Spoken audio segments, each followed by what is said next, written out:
dreams, I walk free in the city streets. 2,500 days plus 50 weeks, doing hard time for these WikiLeaks, trying to bring the truth out. Man, it only gets you heat, and then they gag you.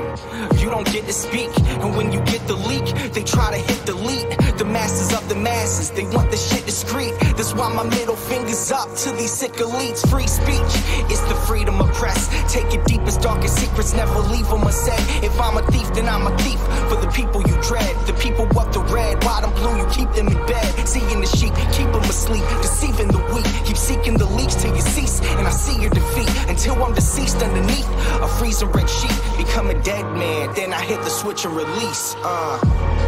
When Goldman Sachs is your creditor, you kill the messenger. Stories axed by the editor, you kill the messenger. Pay to play on the regular, you kill the messenger. Need to silence any questioners, you kill the messenger. And outside my window a figure quickly creeps. They dark as night like some motherfucking chimney sweeps. Whiskey with my Mickey keeps dying in my kidneys weak. Silence of my risky tweets is what the grand jury seeks. I'm wanting peace like 7 years in Tibet. Now rest in peace like 7 years under threat. Cause I've released 7 vaults. They upset, they under the rape sentence, but the US still insists to rest. I guess it's a sin to take the truth and disseminate. MLK to Gandhi, take aim and eliminate. And I don't say I'm great, just wanna say what's fake. But if they kill me, a million others will take my place. The CIA's post like a knife the sharpest. All hypocrisy, lies, and heartless. They want to stop me, my life make my heart quit. Cause democracy dies in the darkness.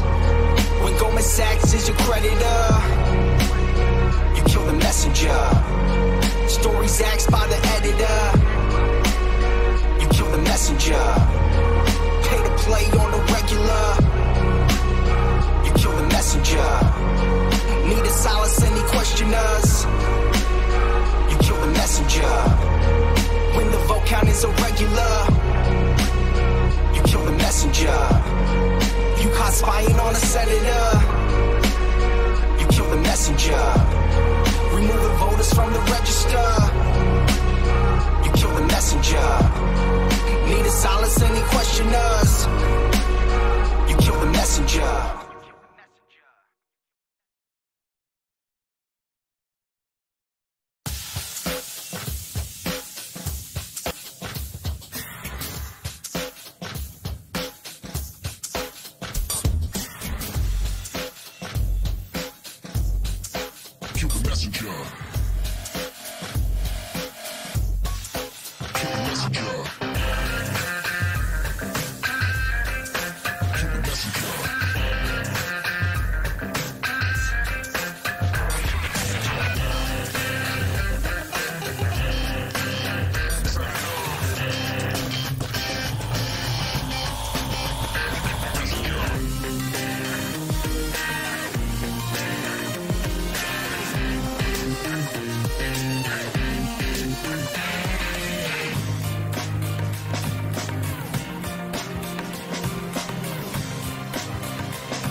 In my dreams, I walk free in the city streets. 2,500 days plus 50 weeks, doing hard time for these WikiLeaks, trying to bring the truth out. Man, it only gets you heat, and then they gag you. You don't get to speak, and when you get the leak, they try to hit the leak. The masters of the masses, they want the shit discreet. That's why my middle finger's up to these sick elites. Playing on the regular, you kill the messenger. Free speech, it's the freedom of press. Take your deepest, darkest secrets, never leave them unsaid. If I'm a thief, then I'm a thief for the people you dread. The people want the red, white and blue, you keep them in bed. Seeking the sheep, keep them asleep, deceiving the weak. Keep seeking the leaks till you cease, and I see your defeat. Until I'm deceased underneath a freezer red sheet. Become a dead man, then I hit the switch and release. When Goldman Sachs is your creditor, you kill the messenger.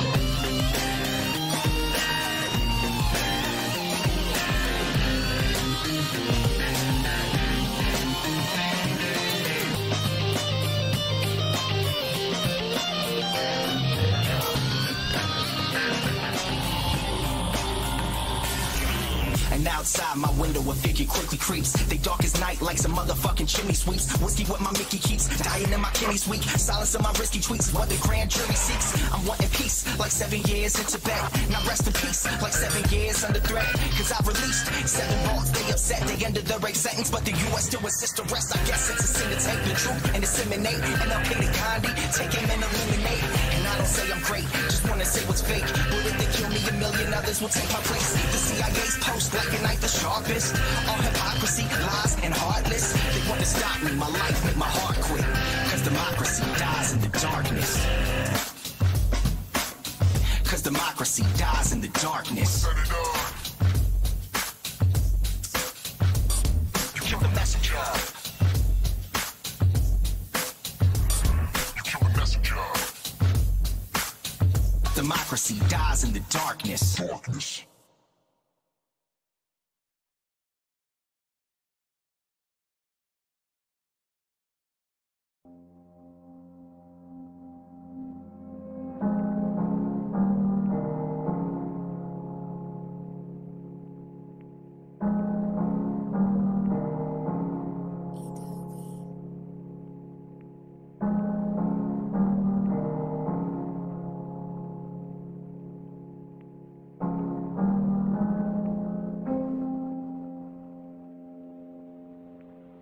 Feeling cold now, but got the heater on.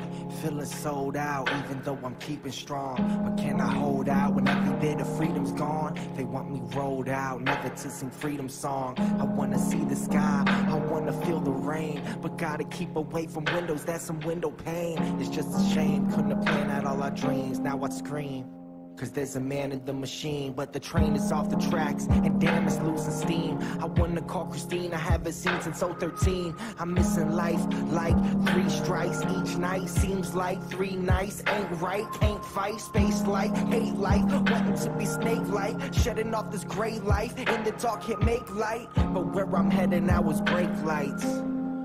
Where I'm headed now they break lights. Counting days like brake lights. Feeling weight like brake lights. Had a great life.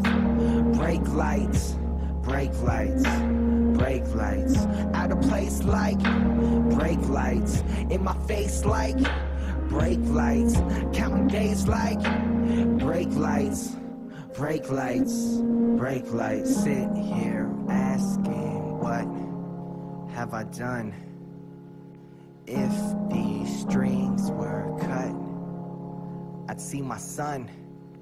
And if I could just fly from this place, then I'd hold you in my love embrace. And if I could just speak to you now, I'd renew my vow and be in the now. Is this me in denial? Wanna remove stress from your brow and pay you back some way, somehow. But it's painted black, can see the way back now. But how's the house and how's your mom? I doubt the way the media portrays me makes you hate me. But to think you see that daily makes me crazy, that just ain't me. This is without a doubt going to be this generation's Free Mandela movement.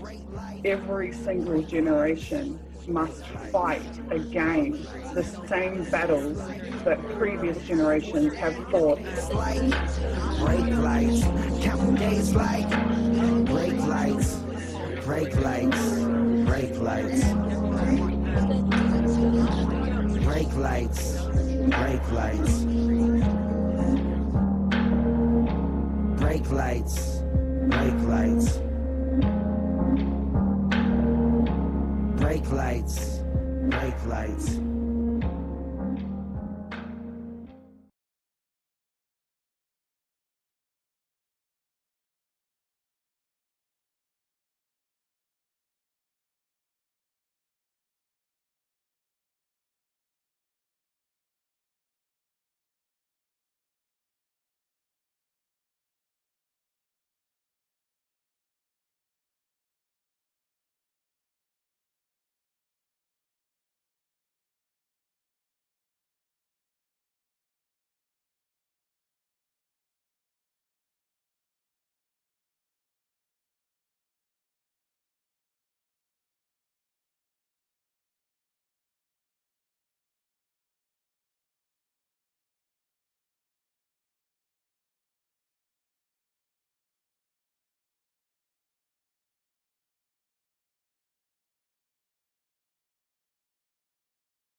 dreams, I walk free in the city streets. 2,500 days plus 50 weeks, doing hard time for these WikiLeaks, trying to bring the truth out. Man, it only gets you heat, and then they gag you. You don't get to speak, and when you get the leak, they try to hit delete. The masters of the masses, they want the shit discreet. That's why my middle finger's up to these sick elites. Free speech, it's the freedom of press. Take your deepest, darkest secrets, never leave them unsaid. If I'm a thief, then I'm a thief for the people you dread. The people of the red, white and blue, you keep them in bed. Seeing the sheep, keep them asleep, deceiving the weak. Keep seeking the leaks till you cease, and I see your defeat. Until I'm deceased underneath a freezing red sheet. Become a dead man, then I hit the switch and release. When Goldman Sachs is your creditor, you kill the messenger. Stories axed by the editor, you kill the messenger. Pay to play on the regular, you kill the messenger. Need to silence any questioners, you kill the messenger. And outside my window a figure quickly creeps. They dark as night like some motherfucking chimney sweeps. Whiskey with my Mickey keeps dying in my kidneys weak. Silence of my risky tweets is what the grand jury seeks. I'm wanting peace like 7 years in Tibet. Now rest in peace like 7 years under threat. Cause I've released 7 vaults. They upset, they under the rape sentence, but the US still insists to rest. I guess it's a sin to take the truth and disseminate. MLK to Gandhi, take aim and eliminate. And I don't say I'm great, just wanna say what's fake. But if they kill me, a million others will take my place. The CIA's post like a knife the sharpest. All hypocrisy, lies, and heartless. They want to stop me, my life make my heart quit. Cause democracy dies in the darkness. When Goldman Sachs is your creditor, you kill the messenger. Stories axed by the editor, you kill the messenger. Pay to play on the regular, you kill the messenger. Need to silence any questioners, you kill the messenger. When the vote count is irregular, you kill the messenger. You caught spying on a senator, you kill the messenger. Removing voters from the register, you kill the messenger. Need to silence any questioners, you kill the messenger.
In my dreams, I walk free in the city streets. 2,500 days plus 50 weeks, doing hard time for these WikiLeaks, trying to bring the truth out. Man, it only gets you heat, and then they gag you. You don't get to speak, and when you get the leak, they try to hit the leak. The masters of the masses, they want the shit discreet. That's why my middle finger's up to these sick elites. Playing on the regular, you kill the messenger. Free speech, it's the freedom of press. Take your deepest, darkest secrets, never leave them unsaid. If I'm a thief, then I'm a thief for the people you dread. The people want the red, white and blue, you keep them in bed. Seeking the sheep, keep them asleep, deceiving the weak. Keep seeking the leaks till you cease, and I see your defeat. Until I'm deceased underneath a freezer red sheet. Become a dead man, then I hit the switch and release. When Goldman Sachs is your creditor, you kill the messenger.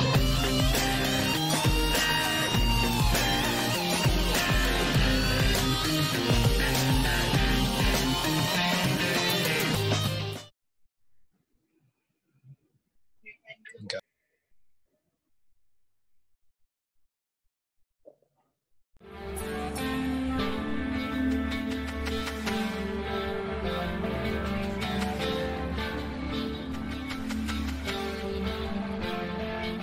Welcome to the 12th Unity for J online vigil for WikiLeaks publisher Julian Assange. I'm Joe Lauria, editor-in-chief of Consortium News.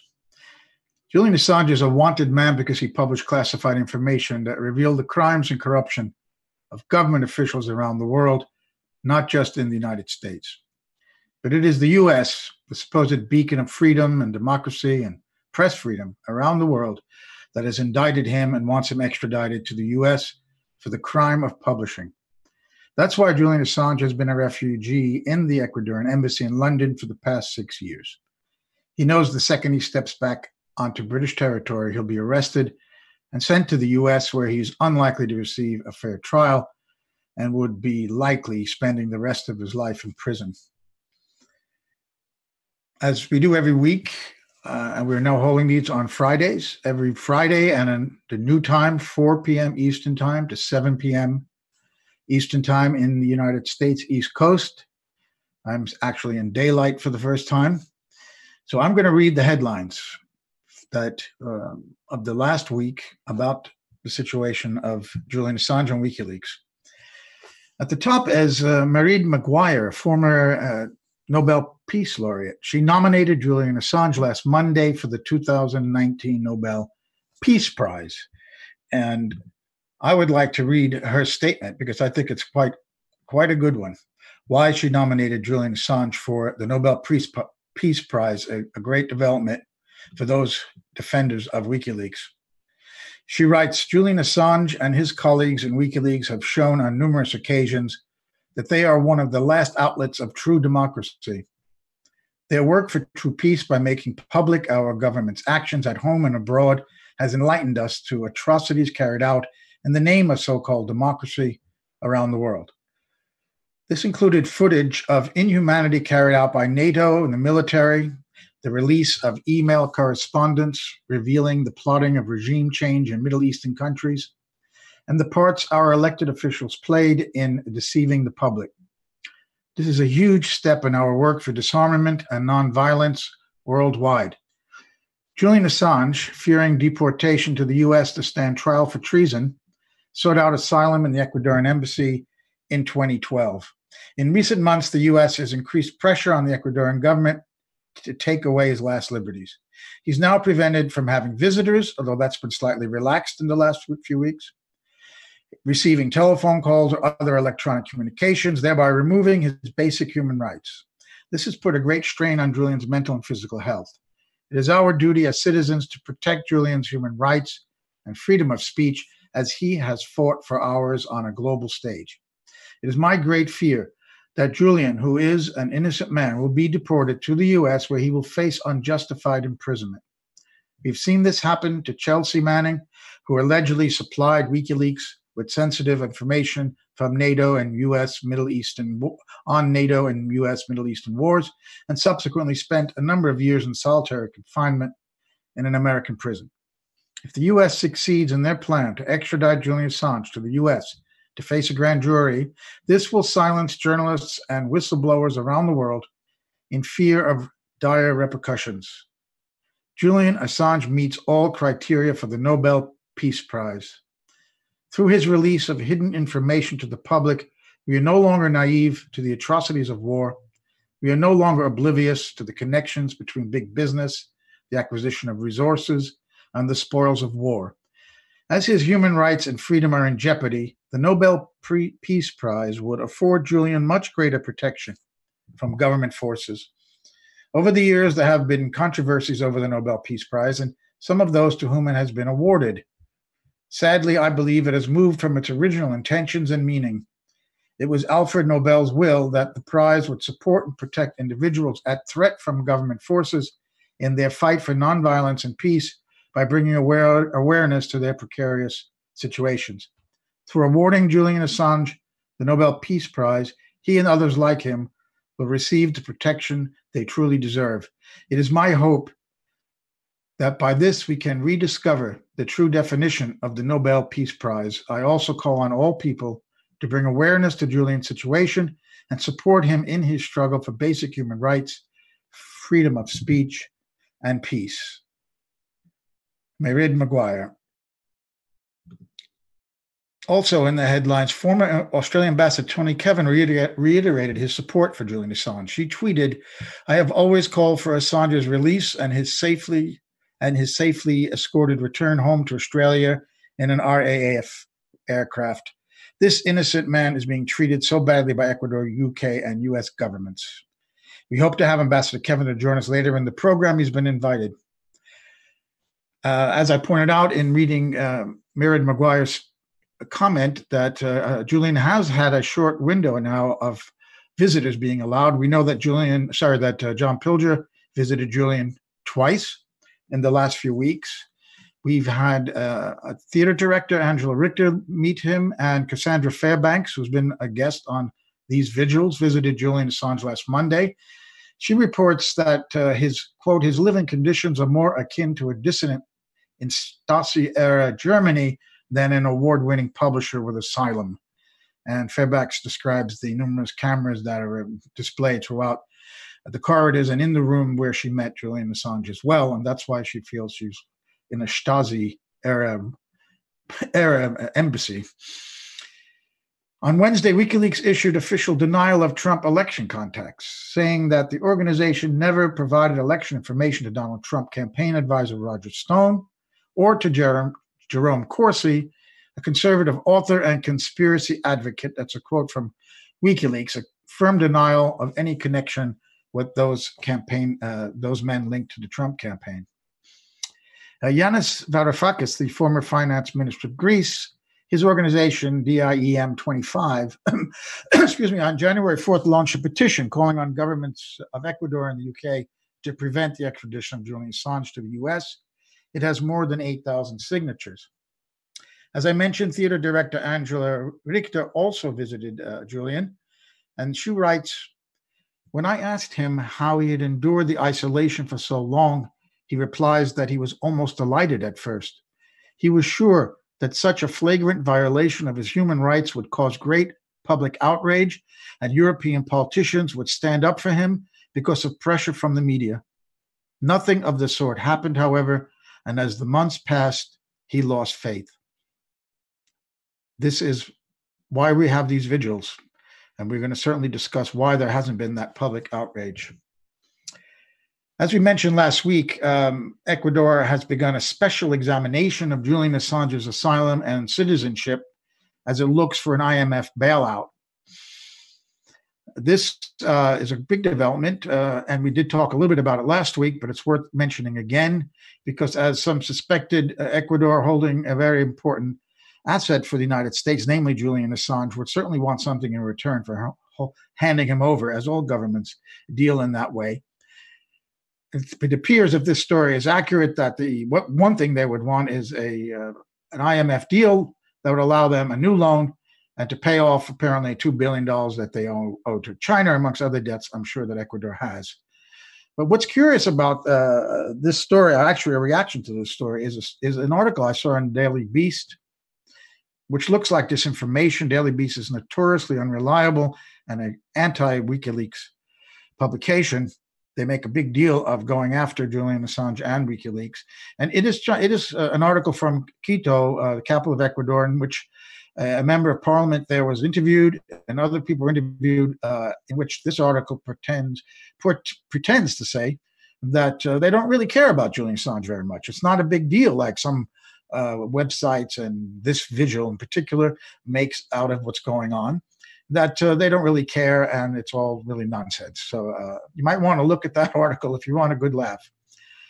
There's been no more news on Rudy Giuliani, which is basically bad news. Giuliani, as we all know, just before New Year's Eve, had made a statement on Fox News in which he compared WikiLeaks publications to the Pentagon Papers. And he said that when that happened, no reporter or no editor from the Washington Post or the New York Times had been arrested and gone to jail. And therefore, Julian Assange shouldn't be arrested and go to jail because he's doing the same thing that the Times and the Post did with the papers, and that what mainstream media has done ever since, which is to publish classified information without consequence. So it was a very significant statement from Rudy Giuliani, the former New York mayor, of course, and federal prosecutor, and now an advisor and lawyer for President Donald Trump.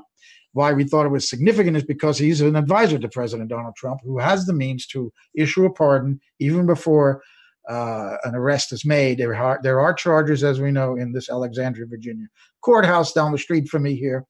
And so he's been charged, and Trump can pardon him if he has the guts to do that.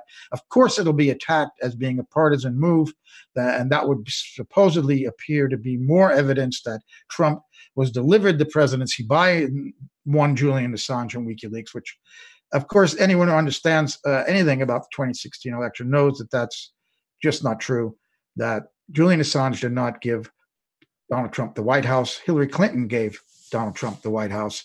She was an awful candidate. She made numerous mistakes, not campaigning in Wisconsin and other working class states, and calling Trump supporters, working class people, deplorable, and the fact that she made those speeches to Goldman Sachs and other big banks on Wall Street, in which she clearly is siding with them against the people and with the elites. And if she had not done that, and if her campaign had not tried to sabotage Bernie Sanders, as all the leaks of all the emails published by WikiLeaks show, if she had been a model candidate, we would have read nothing. As Scott Horton on this show a couple of weeks ago pointed out, if she'd been a great Secretary of State, no one would have been interested in those emails. They would have been boring. But of course, it was revealed in those emails just how corrupt Hillary Clinton is. And to blame the messenger, WikiLeaks in this case, is just bad form, frankly, because she lost because of her own bad campaigning. And she's not the politician, certainly, that her husband was. So to blame Julian Assange is just out of line. But of course, if Giuliani is, of course, being blamed, if he is at all, because there's been no news on that. Nobody in the U.S. media at all has published anything on his statements. It was on Fox News, but Fox News television, but Fox News website never even ran a story about his remarks about Julian Assange either. So they will be dismissed, and Trump would be dismissed as a partisan act to help the guy who gave him the White House. And I think that Trump should have the guts to weather that and do the right thing and pardon Julian Assange, simply because, as Giuliani pointed out, he's a publisher and does the same thing that mainstream media does by publishing classified information. Lastly, Greg Barnes, a member of Julian Assange's Australian legal team, spoke to Unity for J Vigil yesterday. And we have a pre-recorded video ready to go. And Joe, whenever you have that, please roll the interview that I did with Greg Barnes. He was in Cape Town, South Africa, but he's part of Julian's legal team in Australia. Joining me now is Greg Barnes. Greg is a member of Julian Assange's legal team based in Australia. However, he's now talking to me from Cape Town, South Africa. Greg, thanks for joining our program this evening. Thanks, John. So thank you. Many of our viewers know who you are, but some don't. So could you just tell us a little bit about yourself and how you got involved with WikiLeaks and Julian's case? Sure. So I'm a barrister based in Australia, and I practice in the areas of criminal law and human rights. I first got involved with Julian's campaign probably way back in 2010, when the Australian government took what was really an outrageous view about Julian, accusing him of committing crimes under Australian law, which was palpably false. So I started advocating on his behalf through a group called the Australian Lawyers Alliance that I'm involved with. And from that point on, I then was involved with Julian in some political issues in Australia, and I've been a member of his legal team from Australia really for the past 5 or 6 years. Well, it's interesting that you say that they tried to charge him or accuse him of committing a crime in Australia way back in 2010, because I have in front of me here an article from February 2014 from the Sydney Morning Herald. You may be probably familiar with this. The headline is, Julian Assange posed, quote, no real security threat to Australia. And it says, WikiLeaks publisher Julian Assange has been an irritant, quote, and a gadfly, but not a significant security threat, according to former Australian intelligence security officials. These officials say that only one of 1,400 U.S. diplomatic cables relating to Australia published by WikiLeaks caused any major security concern, and no one was harmed as a consequence. This relatively relaxed view of Mr. Assange undercuts assertions by former Prime Minister Julia Gillard, who said that WikiLeaks' release of leaked cables was a grossly irresponsible thing to do and an illegal thing to do. So what I want to ask you is, why are Australian politicians, Australian officials, so reluctant to speak up for him now when we had that story? Why? Is it simply a fear of the U.S., or is it a herd mentality? Like those people in power, they must defend themselves against revelations that undermine the interests of such powerful people. What is the thinking there? Well, look, I think it's a few things, Joe, and you've hit upon them in your question. But the first one is that there's a really unseemly, unhealthily close relationship between the United States and Australia, which has been dominant in this country's foreign policy for many, many years. Secondly, I would say that there's hostility in some parts of the Australian media to Julian Assange, mainly because he does their job better than they do. And the third point I'd make would be that the reluctance on the part of Australian governments to act and Australian politicians to speak out on behalf of Julian, I think is linked to the fact that they see him as being hostile to the United States and Australian interests. We need to remember that Australia, of course, participated in what many of us regard as an illegal war in Iraq, participated in Afghanistan. In fact, they've been willing partners of the United States in most of these foreign adventures and ventures over the past few decades. And so that sort of hostility, plus the fact that the security establishment in Australia is very conservative, groups like the Lowy Institute, which is a supposedly independent think tank in Australia, although hews very closely to the American line, is extremely hostile to Assange. And so what you've got is a dominant mindset in Australia, which is hostile. Having said all that, Joe, I will say that the recently deposed Prime Minister Malcolm Turnbull, to whom I was fairly close because we ran some political campaigns together many years ago, had always a much more benign view of Julian Assange. When Julia Gillard was Prime Minister and made those absurd statements about unlawfulness of Assange's actions, Turnbull defended Assange. I can also say that the former Foreign Minister in Australia, recently deposed, Julie Bishop, was also relatively benign towards Julian Assange. And thirdly, I can say that Julian's father, John Shipton, and I visited Canberra recently, where the Australian Parliament sits. We met with a number of crossbenchers, independents and minor party MPs, and we got a very positive reception. So there certainly are pockets of support in Australia, and I think amongst some leading politicians in Australia, there's a more benign view on Julian. Benign but pretty muted. I mean, there's still a fear to speak out, even if they know the truth here. Yeah, I think that's right, Joe. I mean, I think that if Julian Assange was a New Zealand citizen, for example, I would think that you'd find the New Zealand government, particularly the current Prime Minister, Jacinda Ardern, much more voluble in her support, because New Zealand actually has an independent foreign policy, unlike Australia.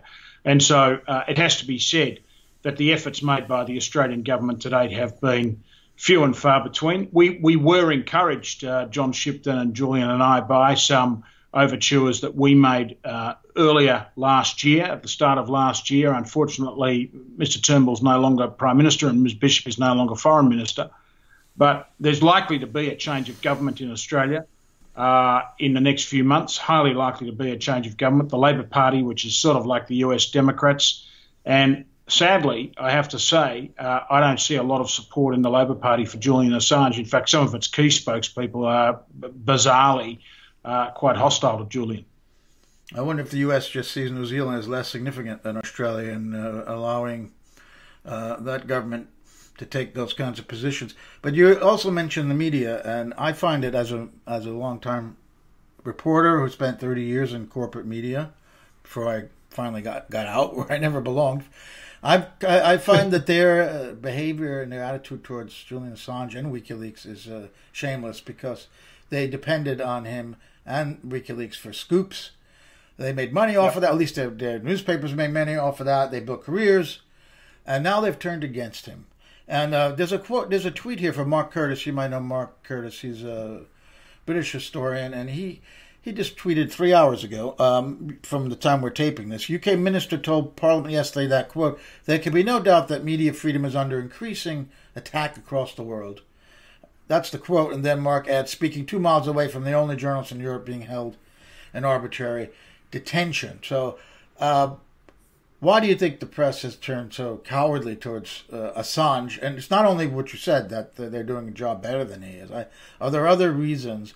And don't you see this as Western governments like this British minister, they are protecting the journalists who protect them, who protect their interests, who don't expose their powers? I think, Joe, you get no argument from me. I write a weekly column, ironically, for one of Rupert Murdoch's papers, the Hobart Mercury in Tasmania, and I wrote a column last Monday, which has been circulated widely on Twitter, fortunately, in which I made the point that with the exception of Nick Miller, who's a columnist or a journalist with the Fairfax media organisation, publishes the Sydney Morning Herald and The Age in Australia, Nick, to be fair, has been excellent on his coverage of Julian Assange. There have been a couple of other journalists in Australia who've been very sympathetic to Julian and understand the hypocrisy of their colleagues. But other than that, it's fair to say that the Australian media bizarrely ignores the most significant and high-profile member of the Australian media community. It's really odd. I mean, if he were a sports person in trouble, this would be front-page news. If he were a politician in trouble, it'd be front-page news. We put drug traffickers who get caught in Bali.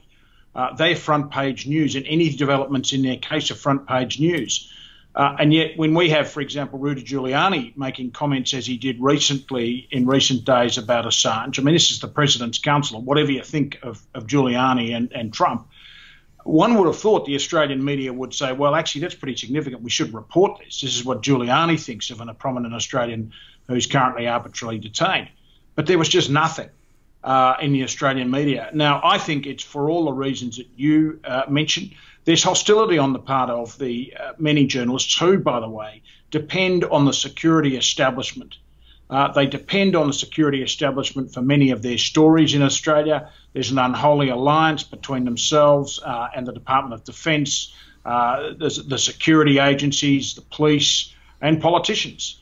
And they would rather curry favour with those interests and continue to play with those interests, as it were, rather than standing up for what is a fundamental principle. Because the point is, Joe, that the attack on Julian Assange is an attack on one of what you would think is one of the core values of the Australian and global media, and that is press freedom.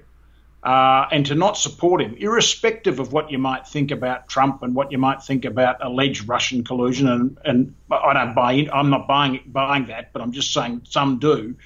Surely you can see that you need to put that to one side and say, actually, hang on, there's a fundamental principle here. And that's the line that I'm trying to push here in Australia. And as I say, with notable exceptions, it's been an uncomfortable ride because it's really hard to get traction. Well, everything you've just said holds true for the U.S. media as well. There was nothing on Giuliani. He spoke on a U.S. television network, but that very network, Fox, didn't even write a story for its own webpage about that. I think there was one piece that in the bottom was mostly about the Mueller investigation that just put in the quotes about Assange, but didn't write anything about it. We're speaking with Greg Barnes. He's a member of Julian Assange's legal team based in Australia. Before going to my next question, could I just ask you to move back about a couple inches so we could see your full face? Yeah, that's better. Okay. We want the full beauty out there for our viewers, so thank you. Thanks, Joe. Let's just talk for a minute, if you can update us, if you can, about the situation with Ecuador, because it's been bizarre. It's been gone months now. They indicated they wanted him out. And then, I speculated at the time that Ecuador, a very small country, going up against the most powerful country, if they have an asset that the U.S. is desperate for, they're going to try to squeeze what they can out of the U.S. for it. And then we've learned that that's pretty much what happened. And even, well, I didn't want to get into the Manafort thing, but somehow he played a role in negotiating this. So clearly they want things from the U.S. Could be this IMF loan, because they're in serious debt to China, for example. Could be other things. Line the pocket of the current president. I mean, I wouldn't put it past them. Where do we stand now? They changed their position to seem several times, and the new Ecuadorian ambassador in London made a remark when he first arrived to the Ecuadorian media that it's between the UK and Assange's lawyers now. Where do we stand, if you can update us on what is going on with Ecuador's position now? Well, I think Ecuador has had a myriad of positions because it's feeling a number of pressure points, and there are a number of complexities which are driving it. Firstly, there's no doubt there's been a huge falling out between the current president, Lenin Moreno, and his predecessor, Rafael Correa. And, of course, Correa was a great champion of Assange. So there's that factor, personal factor. The second factor is the fact that you're getting these outrageous letters, Joe, which you'd know about, from the US Congress, effectively saying, look, if you don't hand over Assange, we can't really help you any more than, in terms of aid, etc., and economic development. And the third issue is, I suspect, an internal debate within the Ecuadorian government itself in relation to doing the right thing as a matter of international law and being seen to be a citizen of the globe which upholds international human rights law on the one hand, and on the other hand, having these other pressure points placed on it, which have put it in an invidious position. But I think it is significant that, well, perhaps let me go back a step before I say that. Let me just address the British issue. The impression that we've had, and I'm really only talking about some of the overtures we made in Australia earlier in the year, Joe. The impression we had from the UK was that the UK wanted to be rid of this situation. With Brexit and the government hanging by a thread, this was really an irritant. And therefore, it was really a matter for, it's really the pressure from the United States leveraging Ecuador and the UK sort of sitting there saying, well, you guys try and resolve it. When you've got a resolution, come and see us and we'll do whatever.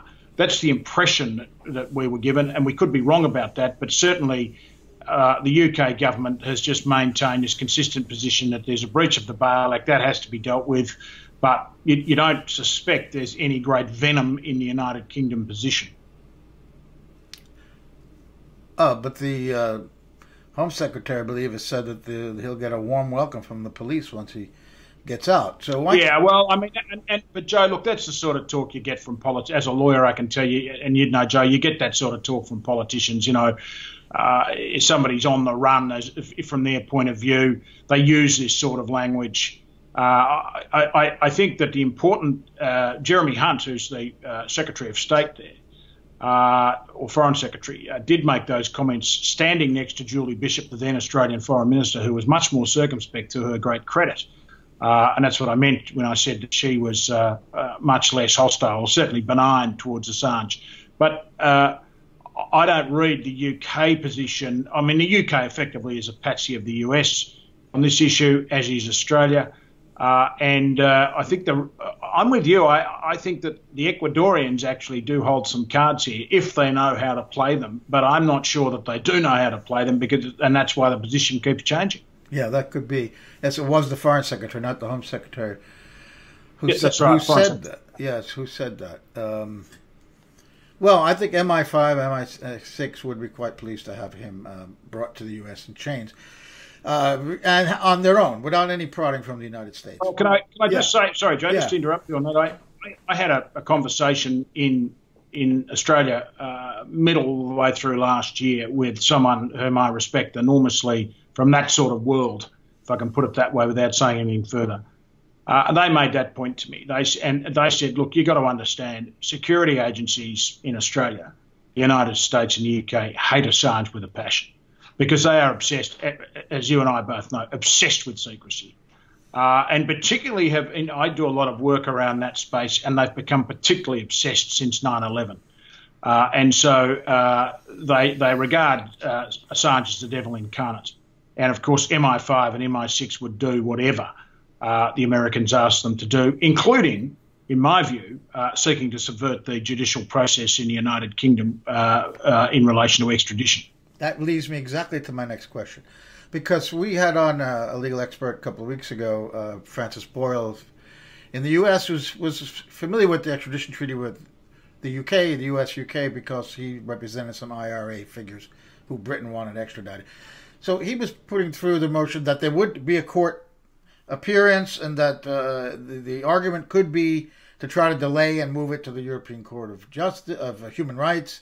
And then, so that in other words, there would be an appearance before a judge in the UK on an extradition request from the US. And on the other side, I'm hearing the argument that that'll never happen. That the moment he steps out, they're going to arrest him, and he'll be on a plane within hours back to the US. Where do you come down on that?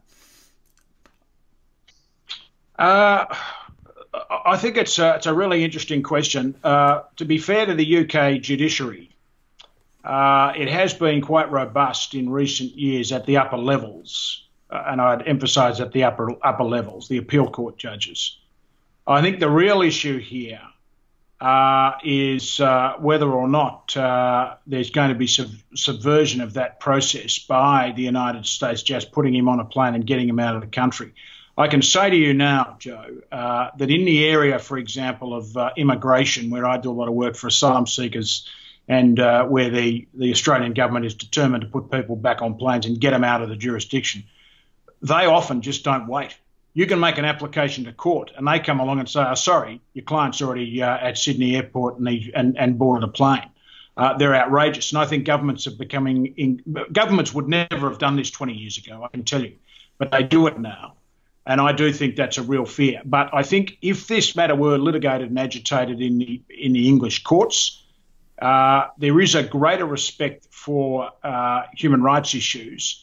I think the difficulty with extradition is this, that whilst countries like Australia and the United Kingdom, in theory, won't extradite people where the death penalty is a possibility, in the case of Assange, all that has to be said by the US is that, oh, well, that's, he's not going to be charged with any offence that carries a death penalty. But having said that, I'll just give your listeners and those watching this example that in Australia some years ago, this became an international story. And this is where, again, I certainly wouldn't be trusting the Australian government if it had any involvement in the extradition process. And it might have, because he's an Australian citizen.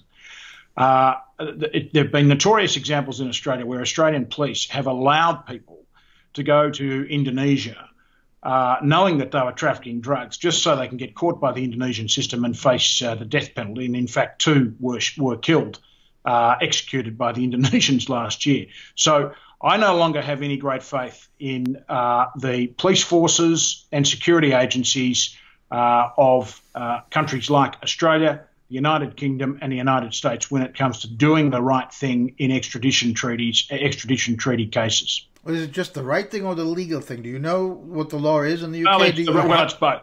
Both. Actually, you're right. You're right, Joe. It's the right thing and the legal thing. But you can subvert it, and I've seen them subverted in the Australian context. And I think certainly in the UK, I can say that there have been examples where the higher courts in the UK have stopped the British government extraditing people or sending people who were seeking asylum back to positions of danger. They have done that. Now, I think the issue in the Assange case will be the alacrity with which my colleagues will move and would have to move in order to protect his position, because otherwise, as you say, they'll just put him on a plane and say, sorry, he's in the air. And then, of course, you've got the issue about jurisdiction and about whether you can get him back. And sadly, since 9/11 particularly, Joe, I've lost some faith in the way in which government and government lawyers conduct themselves in these types of high-pressure proceedings and political proceedings. Well, thank you, Greg. Bonds, I have one final question. I'm hoping that it puts a slightly optimistic note on our conversation.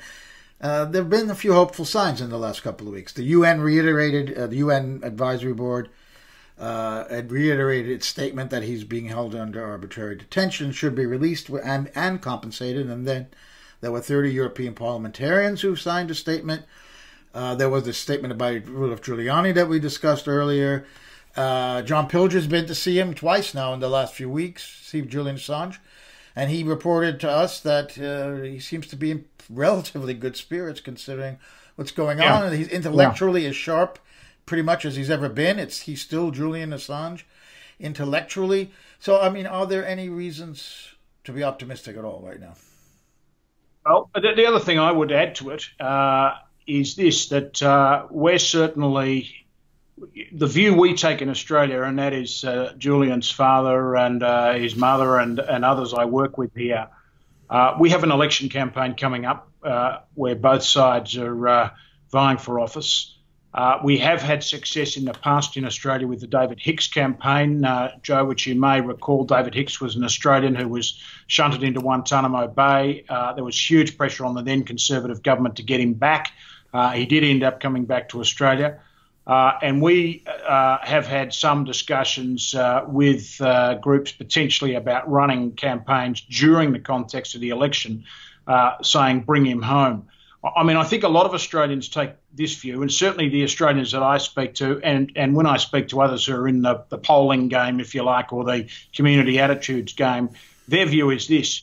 There are a lot of people in Australia who don't necessarily agree with Julian on everything, and there are certainly, there's no doubt, he lost some support in Australia because of the perception, wrongly in my view, but the perception that he'd somehow helped Trump to win the election. However, those very same people, and in fact I was talking to one recently, are now saying, come on, there's got to be an end point to this. You can't keep this guy locked up for this long. He's an Australian citizen. The Australian government's got to do something. We do it for other people. We do it for people all the time who get caught in Asia with drugs. This guy's committed no offence, bring him home. And so we certainly continue to work on that. And we've now got an election campaign coming up probably from about March onwards, Joe, the campaign, until about May, and we've got an opportunity there to really try and break through. Well, that's great, Greg. That is a slightly hopeful sign at the end. So I appreciate your time again, taking your time out of your day in Cape Town to speak to us. And that was Greg Barnes, who is a member of Julian Assange's legal team in Australia. Thank you very much, Greg. Good to talk to you. Thank you very much. Okay, all the best. Bye. Thank you. Bye-bye.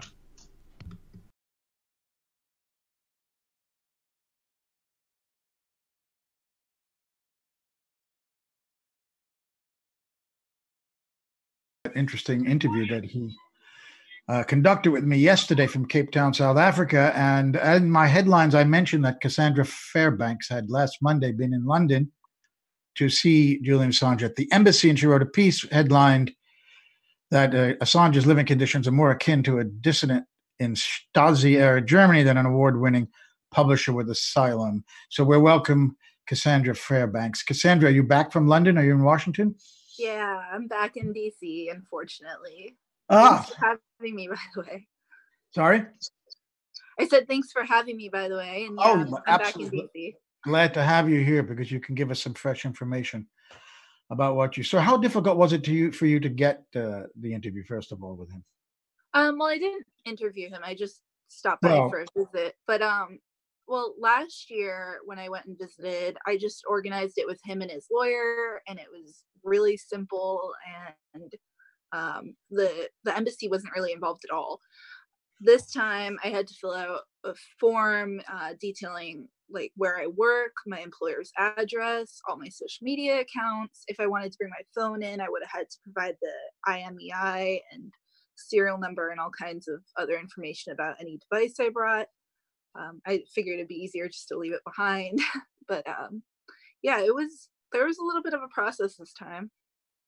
And you, in terms of the phone, when they say bring it along, they still keep it at the front desk, don't they? You can't bring it into the room and use it as a tape recorder, for example. Yeah, I'm pretty sure they would hold it at the front. Yeah. I ended up just having my boyfriend hold it for me outside. Yeah. So you went to London just for this interview. Did you have did you know that you had, meeting with Julian? 17 hours. Did you know about this before you left, or did you go there and have to wait for approval from the embassy? Well, I was going to London anyways, so it wasn't planned around this, but I wasn't sure if I would get approved or not until 2 days before. So right.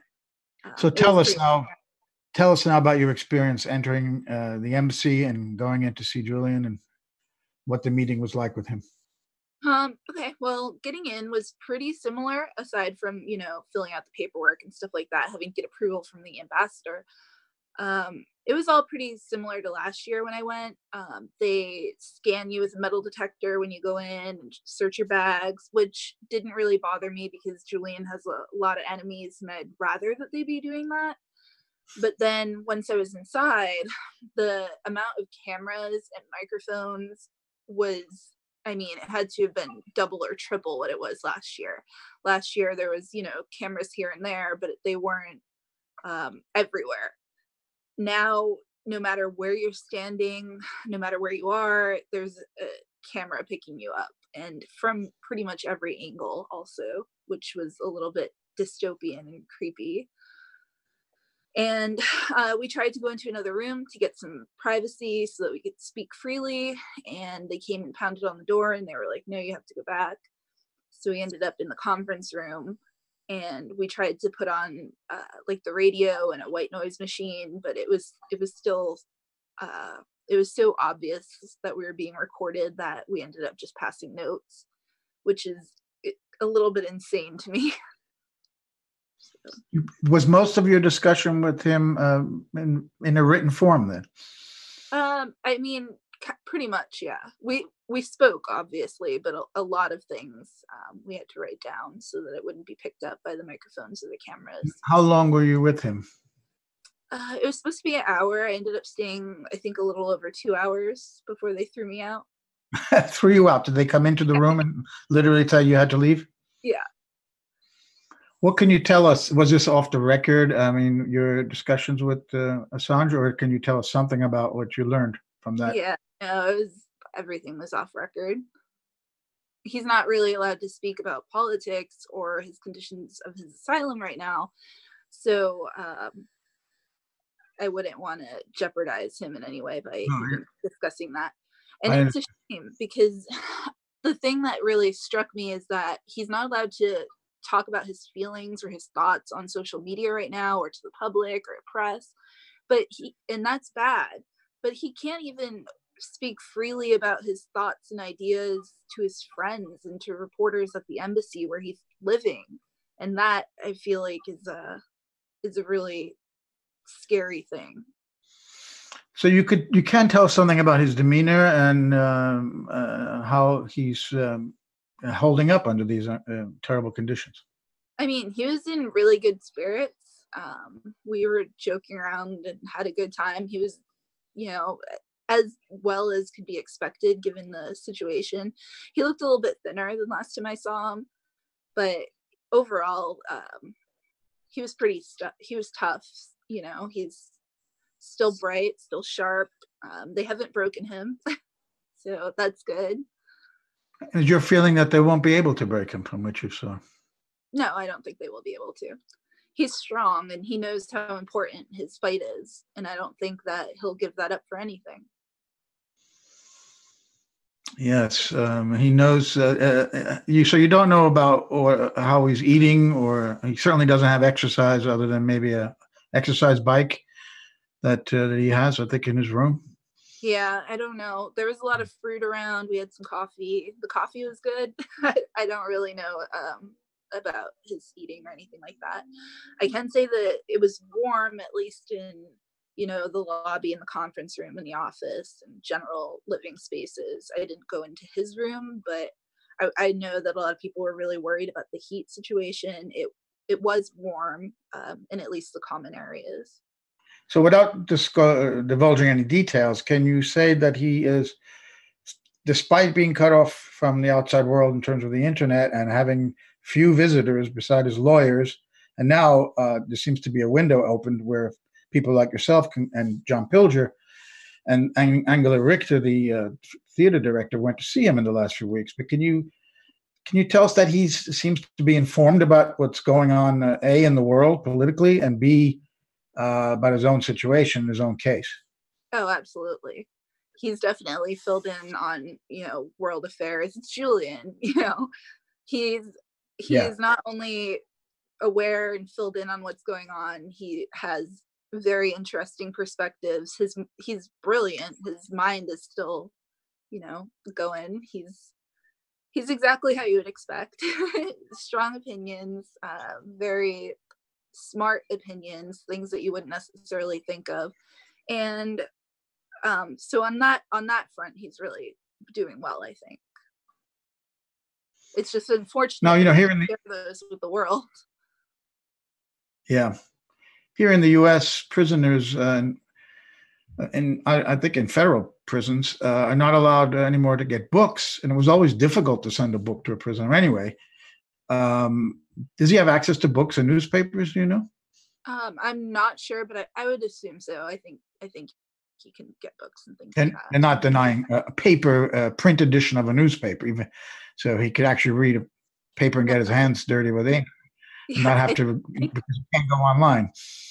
Yeah, I think there were papers around. There were books around. He definitely has access to information. It's more that it's less that they don't want him to know what's going on in the world. It's that they don't want him to share his opinions. And I think they're succeeding on that. And if he does to someone like you can't talk about it. So they've effectively shut him up. Yeah. Did you get any impression of what his relations are like with the staff at the embassy? It wasn't as friendly and warm as when I went last year. That's for sure. Last year, I remember after I left, I commented to someone, I was like, oh, wow, at least he has like really cool people around him. And, you know, the people at the embassy seem really nice. And I remember being really happy with how cool everybody was. This time, it definitely wasn't like that. They seemed a lot colder, a lot more standoffish, a lot more strict. I noticed that there was like a sign in the bathroom directing him which way the toilet paper had to hang on the roll. And it was like the most serious little note ever. And I was just like, this is insane. Like they're cherry picking all these like weird little things. And it was just bizarre. It wasn't the welcoming situation that it was last year. So it went from being cool to cold, is what you're saying. They were cool before. So that kind of a note in the toilet, it's interesting. That clearly is part of a strategy to try to drive him crazy to get out so he leaves. That's what they were trying to do. Isn't that your impression? They want to get him out because it's difficult. It seemed like they're just nitpicking like little things to be irritating. And you know, the embassy was very clean when I went. I can't even imagine it being not clean. So I feel like they're like picking on these little tiny issues like toilet paper and stuff just to be annoying and want to drive him out, you know? So clearly that other room you went into didn't have a camera or a microphone in it. Well, I asked that and he was like, well, it's best to assume that everything is bugged. But there weren't like visible, it wasn't as obvious as in the conference room. The conference room, it's like you're sitting in a fish tank. Oh, that's pretty extraordinary. The hallways too. Yeah. The hallways, all like every bit of the hallways had cameras. It was insane. I'm curious, does he know why they're suddenly allowing visitors? Do you have any insight into that? Well, they had put out the new protocol, which after his isolation mostly ended, they had put out rules saying, you know, what guidelines visitors have to take and stuff. And I guess they stuck to letting him have people come as long as they get the approval. So what is your overall by the new rules? So he's not leaving. He's as defiant as ever. The government's slightly relaxed his conditions by allowing visitors like yourself. Mm-hmm. What is your understanding of the current situation in terms of what Ecuador is trying to do right now? They're giving mixed signals. They want him out, then it's not important. And then it's between the UK and Assange's lawyers, and we have nothing to do with it, and all of this stuff. Do you have any particular insight into that?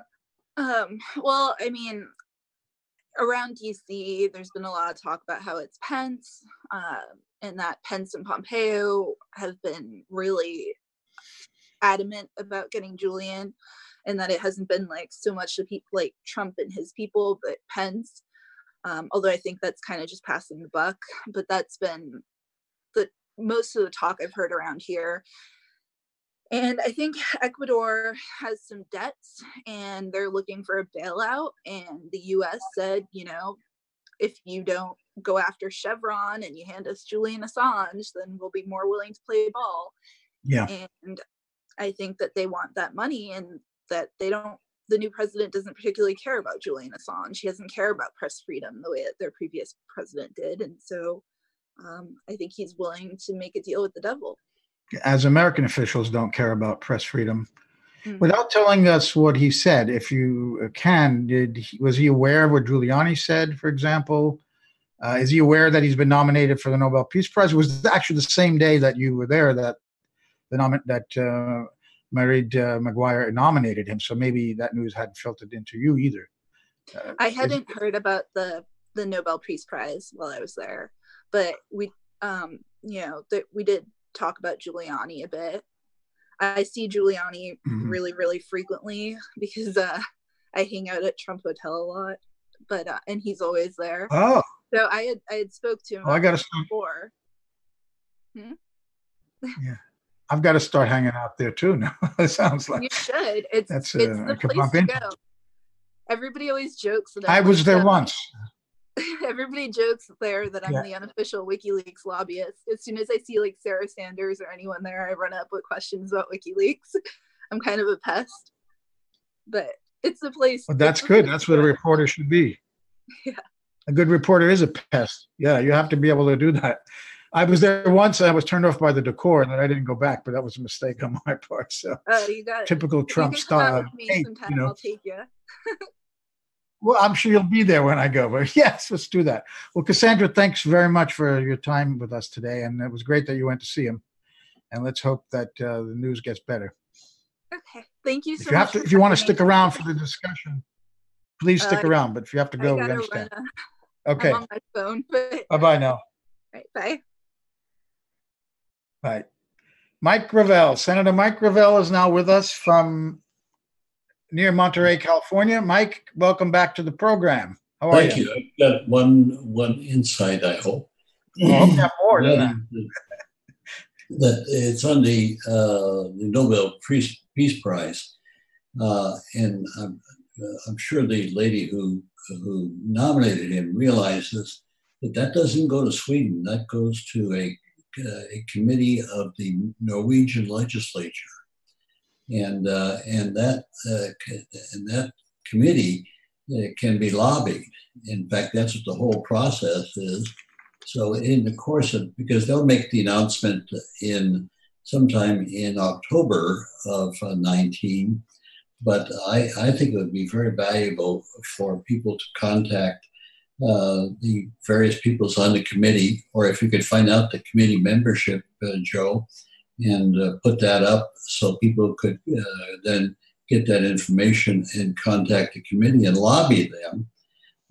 And this is, of course, how Obama got to get the Peace Prize, because the deadline is in January, and she's met that deadline. And of course, Obama had just been elected. He was two weeks into his presidency when he was nominated to the for the Peace Prize. And of course, the committee, in my mind, foolishly said that, well, if we give him the Peace Prize, maybe he'll act like a peace president. Well, that obviously did not take place. And in fact, when he made the speech before in receiving the Peace Prize, it really was a war speech. It was just wars. And of course, when you talk about peace, there's no such a thing as a just war, because just wars are set up in advance. It's like the First World War setting up the Second World War, when the First World War was supposed to end the war to end all wars. It's ridiculous. But since the tactic, and I would hope that Julian would be out of the embassy and free and safe before next October.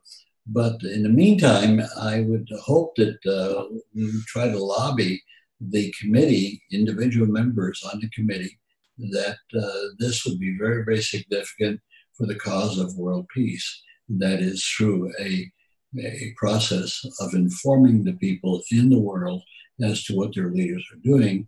And that's what Julian was doing par excellence.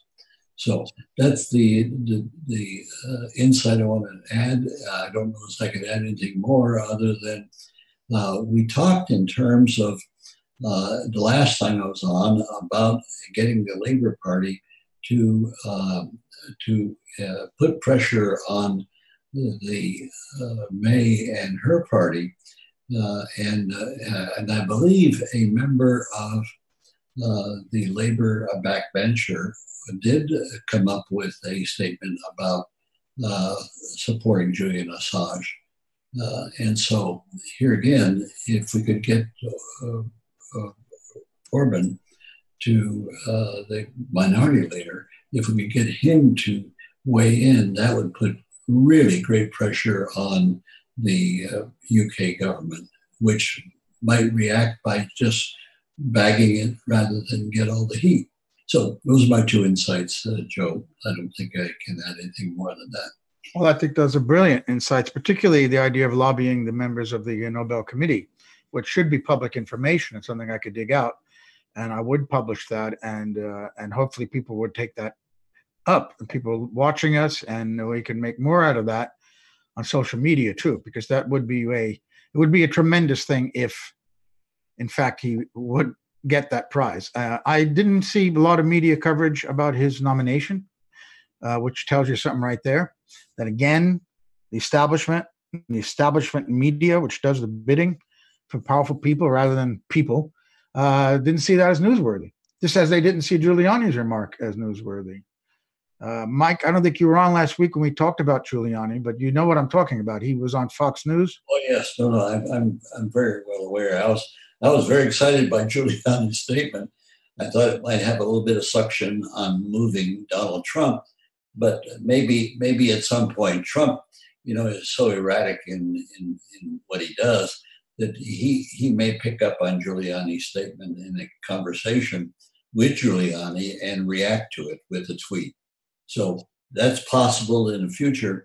Let's just hope. But there are several tactics that are being employed. One, the Nobel Peace Prize, and we can campaign on that. Two, we can campaign on trying to get the Labour Party to endorse the release of or the stopping the British government from encircling the embassy so that Julian could come out as a free person. So we've got two areas and I think others can be developed as you're going forward with advertising. And I want to commend you, Joe, for what you're doing in this regard, because I don't know of anything else that's truly organized to try and help Julian. And if Julian is free, later on free to move out, I think that Consortium News would get a lot of credit for what it's done. Well, that's very kind of you, Mike. And we're just doing what we can. I mean, it's a big story. This is an historic press freedom case. I don't know why any journalists wouldn't be all over this, just as objectively reporting on what's going on. That's right. But then you don't want to put your hopes too much in the mainstream media, which of course is corporate owned and plays to the corporate interest. And one of your persons was pointing out earlier that you just know if you're in corporate media, you don't have to get orders to act a certain way. You just know that if you act a certain way, that will advance your career. And so that's the name of the game, is that mainstream media knows how to advance their career. But this is the same thing in politics. Why is it that the likes of Henry Kissinger and others are always promoted? And generals are promoted when they've done terrible jobs in their careers. Or politicians the same. I'm still resentful of the treatment that mainstream media gave to McCain. McCain never saw a war that he didn't want to enter into. And he still had the view that we should have won the Vietnam War, which of course is ridiculous. But that's McCain's leitmotif, so to speak. And then, of course, you've got these generals like, the only adults in the room are a bunch of hawks. That's really who the adults were. And now poor Trump has gone from bad to worse with what's his name, who's a security advisor, Bolton. John Bolton. Yeah, he's horrible. He's horrible. So at least the other generals were more gifted in hiding their main thesis, which is continued war. And so then you get the liberals who excoriate Trump because he was going to pull out the troops. That doesn't speak well of the liberal invasionists, and we have a whole cadre of them. Yeah, I like that term. Instead of liberal interventionists, liberal invasionists. Well, speaking of Kissinger, of course, I wonder who lobbied for him, because he got the Nobel Peace Prize, which put a stain on that prize. Well, that was well, of course, it was a co-issue. He and his Vietnamese negotiator were both given the Nobel Peace Prize, but the Vietnamese person would not accept it. He did not feel that was an action of peace. And of course, Kissinger would reach out for any honor that he could get to ensure his continued viability to mainstream media. Well, at least in Kissinger's case, they waited until after he, was involved in the secret bombing of Cambodia, the overthrow of an elected government in Chile, and numerous other crimes to give him the prize. Where in Obama's case, they just gave it to him in advance and waited for him to commit these atrocities. Well, they gave it to him to try to influence him, but you couldn't influence Obama. He was on his own pedestal. I don't think they're going to try that again. At least I hope not. Give somebody an award so that they would live up to it rather than having lived up to it. Well, that's right, because it was so embarrassing with that. But they every so often they do mainstream stuff. But with Julian Assange, you're quite right. It's what he's done at this point in time that's why he should be issued the Peace Prize. It was his actions that brought about the whole Arab Spring. So there's enough fodder out there to feed to the committee as arguments for issuing the prize to Assange. But unfortunately, the decision won't be made till September, October of next year. And I would hope that we would have liberated Julian from the embassy safely to to go where he would like to go. Well, just to completely confirm what you said about how corporate media works, having worked in it myself for too long, almost 3 decades, you absolutely nailed it. You don't get the memo saying report this. You know what they want. And if you step out of line slightly and try to put in a story that you know is going to be undermining of the agenda that corporate media has, and that agenda, especially on foreign news, is to support American interests abroad, not to report objectively what's happening in an international crisis or in any international story where countries are just clashing because they have interests. And nobody's a good guy. They're all bad guys. Some are worse than others. But to present the Americans as the good guys and to minimize and delete and omit the positions of Iran, of Russia, of North Korea, of Cuba, all the so-called enemies of the United States, which suddenly become the enemies of the corporate media too. They no longer have an objective view and see these countries as players in an international dispute or an international story of any kind, so that it becomes the American story in America. But now other nations do that with their media too, but they don't seem to pretend like ours does, that we're the best and most objective and blah, blah, blah. So you were absolutely hitting the nail on the head. Did you want to say something else, Mike, about that? No, I think that I'll have to excuse myself at this point in time, but I do want to encourage you to continue what you're doing in this regard, using Consortium News as the main public advocate for Julian Assange's freedom. Well, I thank you very much for that, Mike. And thanks for joining us today. Okay, thank you. Okay. We're going to have a brief musical interlude in just a few minutes. I just wanted to back up what Mike was saying again about Bolton and Pompeo.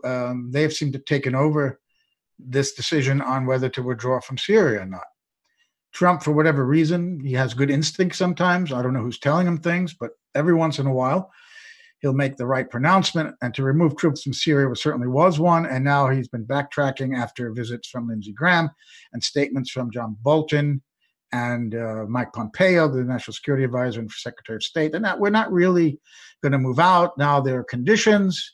We got to wait till ISIS is completely defeated. So we see in a very public way how the president of the United States, whatever we think of him, he was elected, whatever we think of the Electoral College and the system, he's the president, and he decided he wanted to remove troops. And that's certainly within the prerogative of the U.S. president to do that as commander-in-chief, and yet he's being cut off at the knees here. And that's why we're afraid that would happen with Assange. If Giuliani should indeed convince Trump that he should pardon Julian Assange, we would see these kinds of guys like especially Pompeo, a former CIA director, and Bolton, and then the former CIA director like Brennan with his perch on MSNBC, and all the other talking heads, former intelligence officials coming forward to decrying this idea, and you'd have to think Trump, based on his behavior, would back down. But let's hope it's different. Are we ready to go to music, Joe Booth? We are. Okay, let's take a little break.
Dreams, I walk free in the city streets. 2,500 days plus 50 weeks, doing hard time for these WikiLeaks, trying to bring the truth out. Man, it only gets you heat, and then they gag you.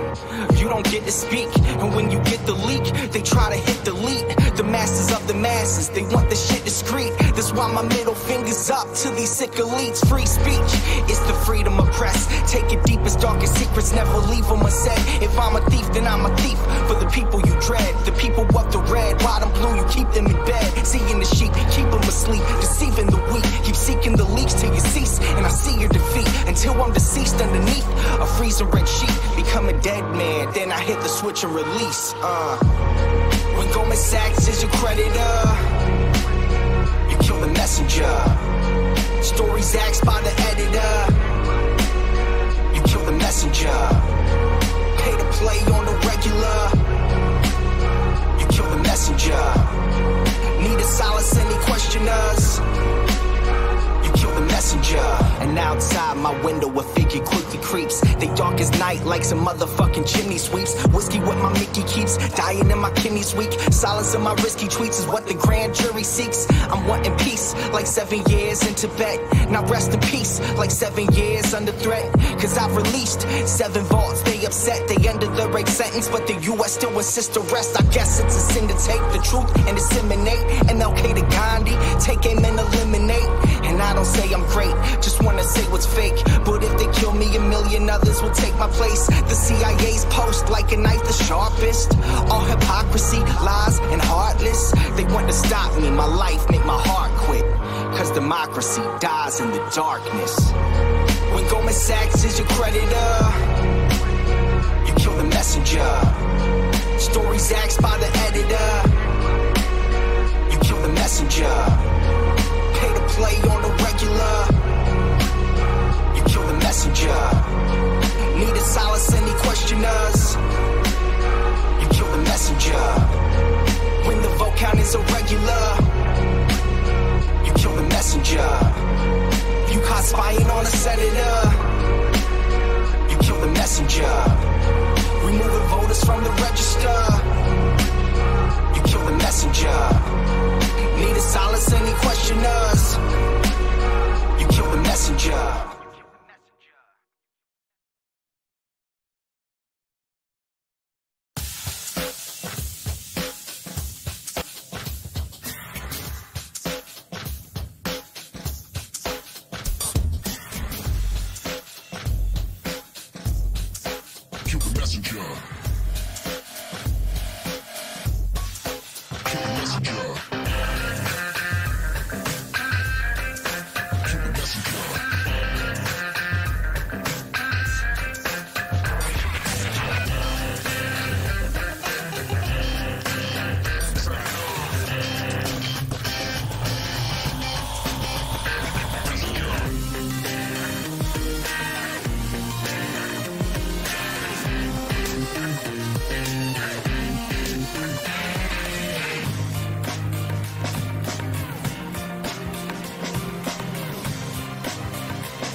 In my dreams, I walk free in the city streets. 2,500 days plus 50 weeks. Doing hard time for these WikiLeaks. Trying to bring the truth out, man, it only gets you heat. And then they gag you, you don't get to speak. And when you get the leak, they try to hit the leak. The masters of the masses, they want this shit discreet. That's why my middle finger's up to these sick elites. Playing on the regular, you kill the messenger.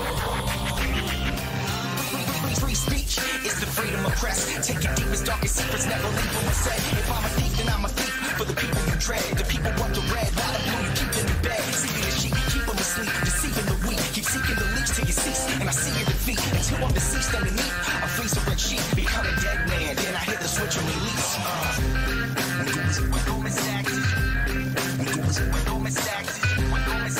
your creditor, you kill the messenger.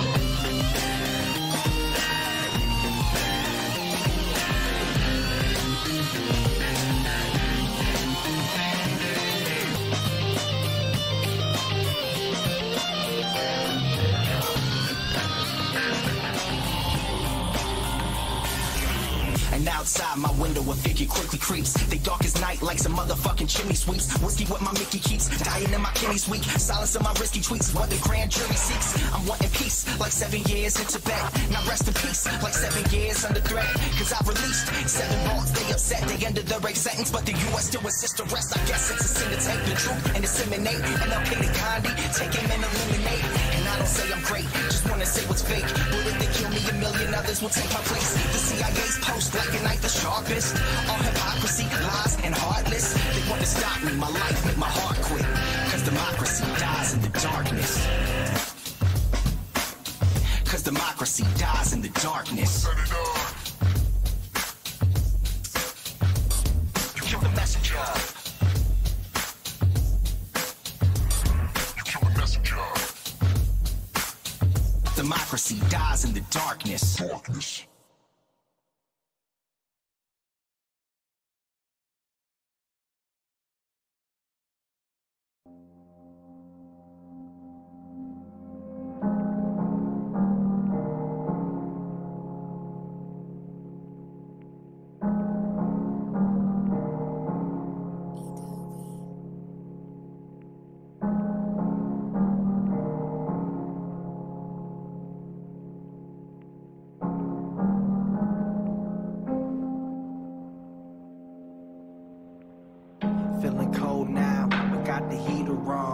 feeling sold out, even though I'm keeping strong. But can I hold out when every bit of freedom's gone? They want me rolled out, never to sing freedom song. I wanna see the sky, I wanna feel the rain, but gotta keep away from windows, that's some window pane. It's just a shame, couldn't have planned out all our dreams. Now I scream, cause there's a man in the machine, but the train is off the tracks, and damn, it's losing steam. I wanna call Christine, I haven't seen since 013. I'm missing life like 3 strikes each night. Seems like 3 nights ain't right. Can't fight, space light, hate life, wanting to be snake-like, shedding off this gray life. In the dark can't make light, but where I'm headed now is brake lights.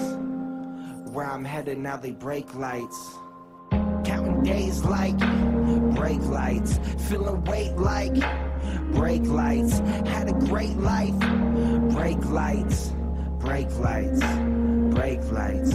Out of place like brake lights, in my face like brake lights. Counting days like brake lights, brake lights, brake lights. Sit here asking, what have I done?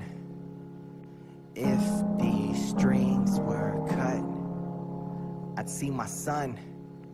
And if I could just fly from this place, then I'd hold you in my love embrace. And if I could just speak to you now, I'd renew my vow and be in the now. Is this me in the now? Wanna remove stress from your brow and pay you back some way, somehow. But it's painted black, can see the way back now. But how's the house and how's your mom? I doubt the way the media portrays me makes you hate me. But to think you see that daily makes me crazy, that just ain't me. This is without a doubt going to be this generation's Free Mandela movement. Every single generation must fight again the same battles that previous generations have fought. Brake lights, counting days like brake lights, brake lights, brake lights, brake lights, brake lights, brake lights. Brake lights, brake lights, brake lights.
my dreams. I walk free in the city streets. 2,500 days plus 50 weeks. Doing hard time for these WikiLeaks. Trying to bring the truth out, man, it only gets you heat.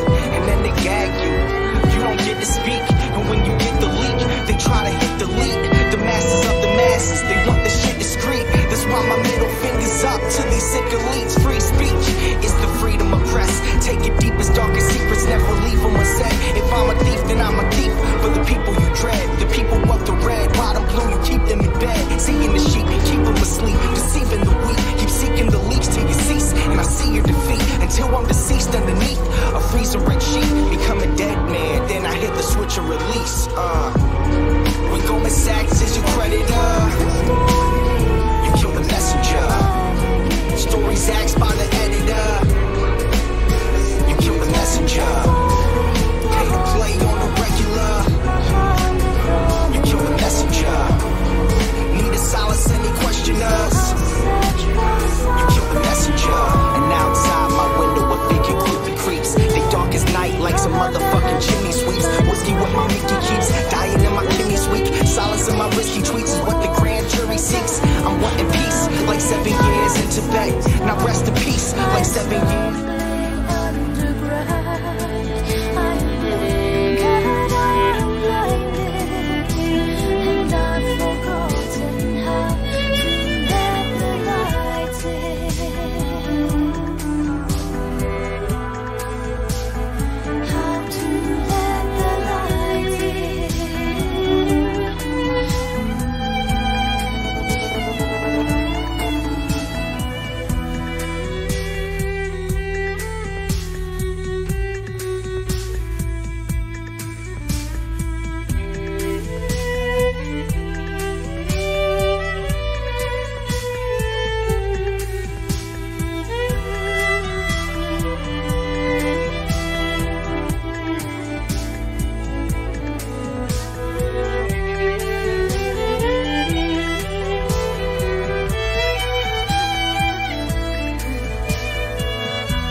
I'm asking you to make a noise, a big noise, and to keep making a noise until my son is freed. We need to make our protest against this brutality deafening.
What we can do is become WikiLeaks. So yes, we need to go to the embassy. Yes, we need to protest. But what we need to do is become the media, which is exactly what Julian has done. He's not only has he become the media, he's done it so well that he has eclipsed their every achievement to infinity.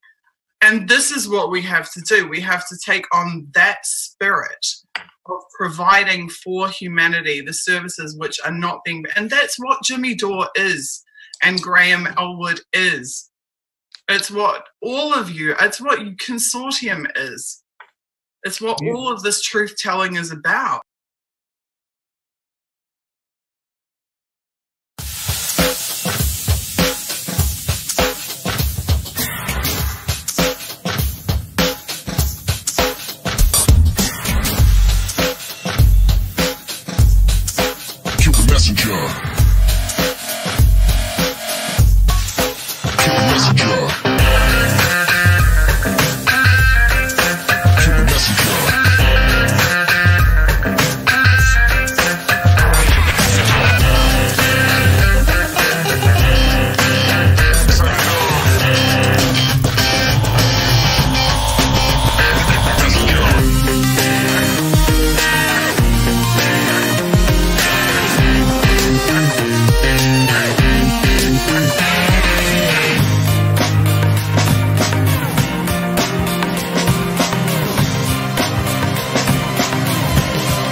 In my dreams, I walk free in the city streets. 2,500 days plus 50 weeks, doing hard time for these WikiLeaks, trying to bring the truth out. Man, it only gets you weak, and then they gag you. You don't get to speak, and when you get the leak, they try to hit the leak. The masses of the masses, they want this shit to street. That's why my middle finger's up to these sick elites. Playing on the regular, you keep the messenger. Free speech is the freedom of press. Take your deepest, darkest secrets, never leave them unsaid. If I'm a thief, then I'm a thief for the people you dread. The people want the red, while the blue you keep them in bed. Seeking the sheep, keep them asleep, deceiving the weak. Keep seeking the leech till you cease, and I see your defeat. Until I'm deceased underneath a freeze a red sheet. Become a dead man, then I hit the switch and release. Goldman Sachs is your Goldman Sachs is your creditor. Keep the messenger.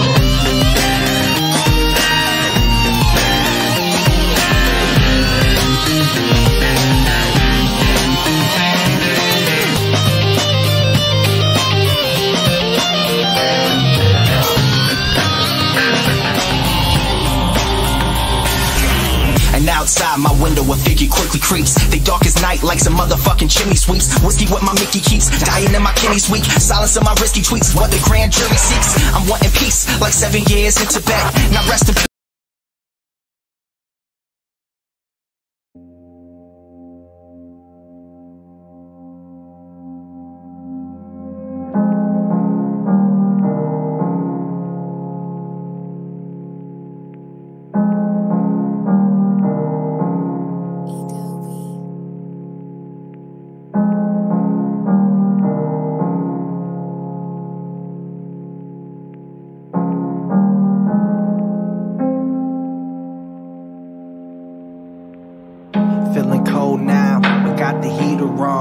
Feeling sold out, even though I'm keeping strong. But can I hold out when every bit of freedom's gone? They want me rolled out, never to sing freedom song. I wanna see the sky, I wanna feel the rain, but gotta keep away from windows, that's some window pane. It's just a shame, couldn't have planned out all our dreams. Now I scream, cause there's a man in the machine. But the train is off the tracks, and damn it's losing steam. I wanna call Christine, I haven't seen since 013. I'm missing life like 3 strikes each night. Seems like 3 nights ain't right. Can't fight, space light, hate light, wanting to be snake like, shedding off this gray life. In the dark can't make light, but where I'm headed now is brake lights. Where I'm headed now they break lights. Counting days like brake lights, feeling weight like brake lights. Had a great life, brake lights, brake lights, brake lights. Out of place like brake lights, in my face like brake lights. Counting days like brake lights, brake lights, brake lights. Sit here asking, what have I done? If these strings were cut, I'd see my son. And if I could just fly from this place, then I'd hold you in my love embrace. And if I could just speak to you now, I'd renew my vow and be in the now.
So I search for something more.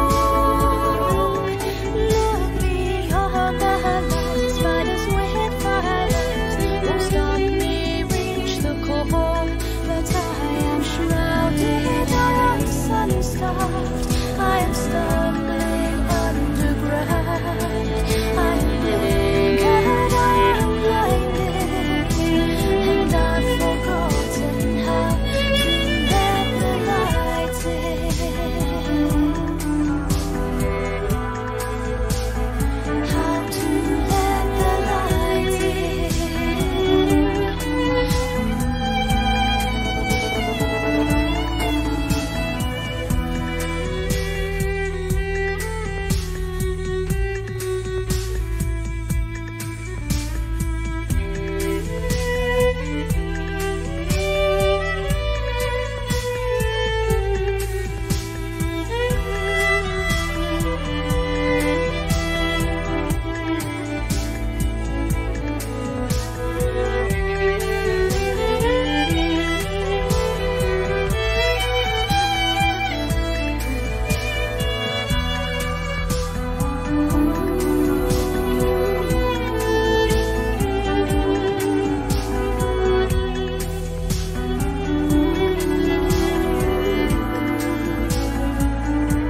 Cause I am shrouded, I am sun-starved, I am stumbling underground.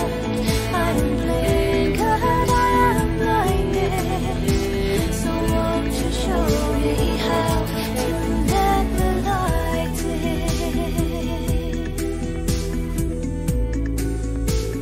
How to let the light in? Now I know the crazy horses riding on and on through his territories of torture where the nights are deep and long. On a pilgrimage for truth, and under guarded skies of watchful skies, I'm hoping the sunbeams get through.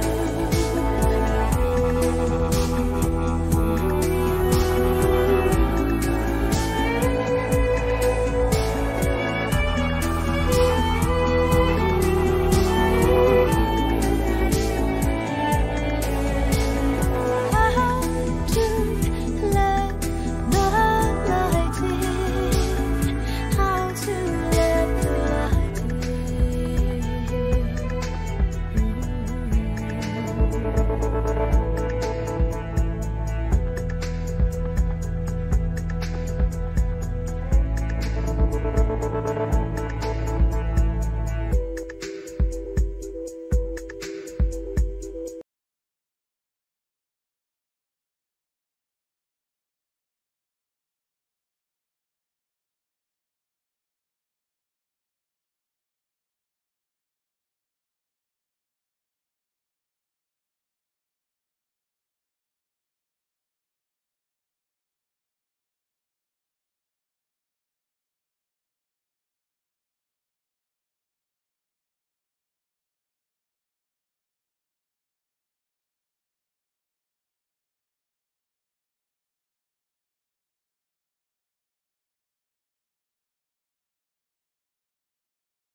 I'm asking you to make a noise, a big noise, and to keep making a noise until my son is freed. We need to make our protest against this brutality deafening.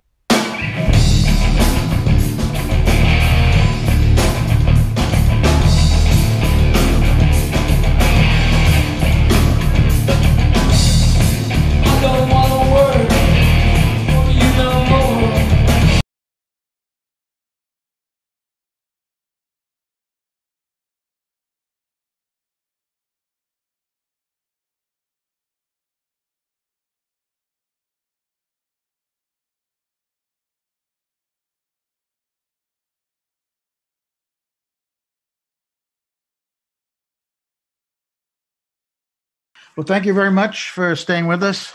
We're now joined by Andrew Fowler. He's talking to us from Sydney. Is that correct, Andrew? That is correct, Joe, yeah. Very good. I'm glad you're up early on a Saturday morning to join us. We had a couple of guests before, Senator Mike Gravel, former U.S. Senator Mike Gravel, and who made the point that after Julian's nomination for the Nobel Peace Prize, that people should lobby the committee, because there's a committee that can be lobbied about that. And if we flood them with that, requests that Julian win the award, it might do something. And then we had Cassandra Fairbanks on, who just met with Julian on Monday at the embassy in London. So Andrew, tell us a little bit about yourself and how long you've been involved with the WikiLeaks issue. Well, I've been a reporter for longer than I care to remember. But I started work in London, I worked on newspapers there, moved to Australia, and eventually worked for Four Corners program and Foreign Correspondent program. And it was while I was working for Foreign Correspondent that I got to track down Julian in the early days and interview him for a program that we did, one of the first programs about Julian Assange and WikiLeaks. And the response was terrific. In fact, Assange went on to, and WikiLeaks went on to win a very prestigious award in Australia, the Walkley Award for outstanding journalism. So there was a lot of support in the early days. Why do you think there was support in the early days and not now? I've absolutely rattled my brain trying to work that out. But certainly in the early days, Assange was being supported by the heads of news organizations who wrote open letters supporting him.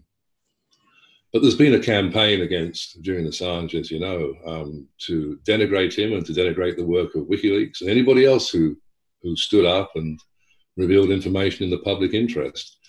And Assange is a victim of that. I suppose he's the totemic victim. He's the person that has been singled out to be denigrated among all others. I mean, you've had Seymour Hersh unable to get published in his own country. You've had other examples of people struggling against the system. But Assange has been the lightning rod of it all. Do you think it had something to do with partisan politics, particularly in the U.S.? Because when WikiLeaks were revealing damaging information about the George W. Bush administration in Afghanistan and Iraq, liberal newspapers like the New York Times were publishing that stuff right in the front page and profiting off of WikiLeaks work. And now suddenly the perception, I think incorrect one, is that the release of the Democratic National Committee emails and the Podesta emails hurt Clinton. Well, she hurt herself because she said the things she said, and the things that were written about her or in those emails was not made up by WikiLeaks. But now suddenly he's seen as delivering the White House to Trump, etc. So do you think now he's public enemy number one? Frankly, I think the intelligence agencies were after him all along, whoever's in power.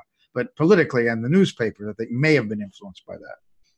Yeah, there's a couple of interesting issues. One being the intelligence agencies being after him. I think they certainly were after him. I think that they were, and I think Daniel Ellsberg used this phrase to me. He said they would work the back end. In other words, once Assange ended up in the net in Sweden, they were never going to let him out. And I think if you go through the history of that, most people know the history of that, you'll see that that was the case. On the question of the change of attitude by the mainstream media, New York Times, Washington Post. Look at the Washington Post. Look what they did with Edward Snowden. I mean, here's somebody, they benefit directly by Snowden's material that he released, and as did the general public. And yet the Washington Post editorial board published an editorial saying that he should be charged. He should be dealt with as a criminal. So I found that absolutely remarkable. But I think it actually went to the truth of where some elements of not journalism, not journalists in the mainstream, but very often the managers in the mainstream and the owners sit on this issue. As for the New York Times, well, the relationship between Julian and the New York Times has been rocky and bad, and they've done some bad things to him. Even in the early days, they were excuse me, bit of a cold. I hope it wouldn't catch me. Even in the early days, they were saying that he wasn't a journalist. They were questioning whether or not he was a journalist. And to do that to somebody who's being pursued by the state is tantamount to locking them up and throwing away the keys. And to abandon him the way that the New York Times did in the early days was just appalling.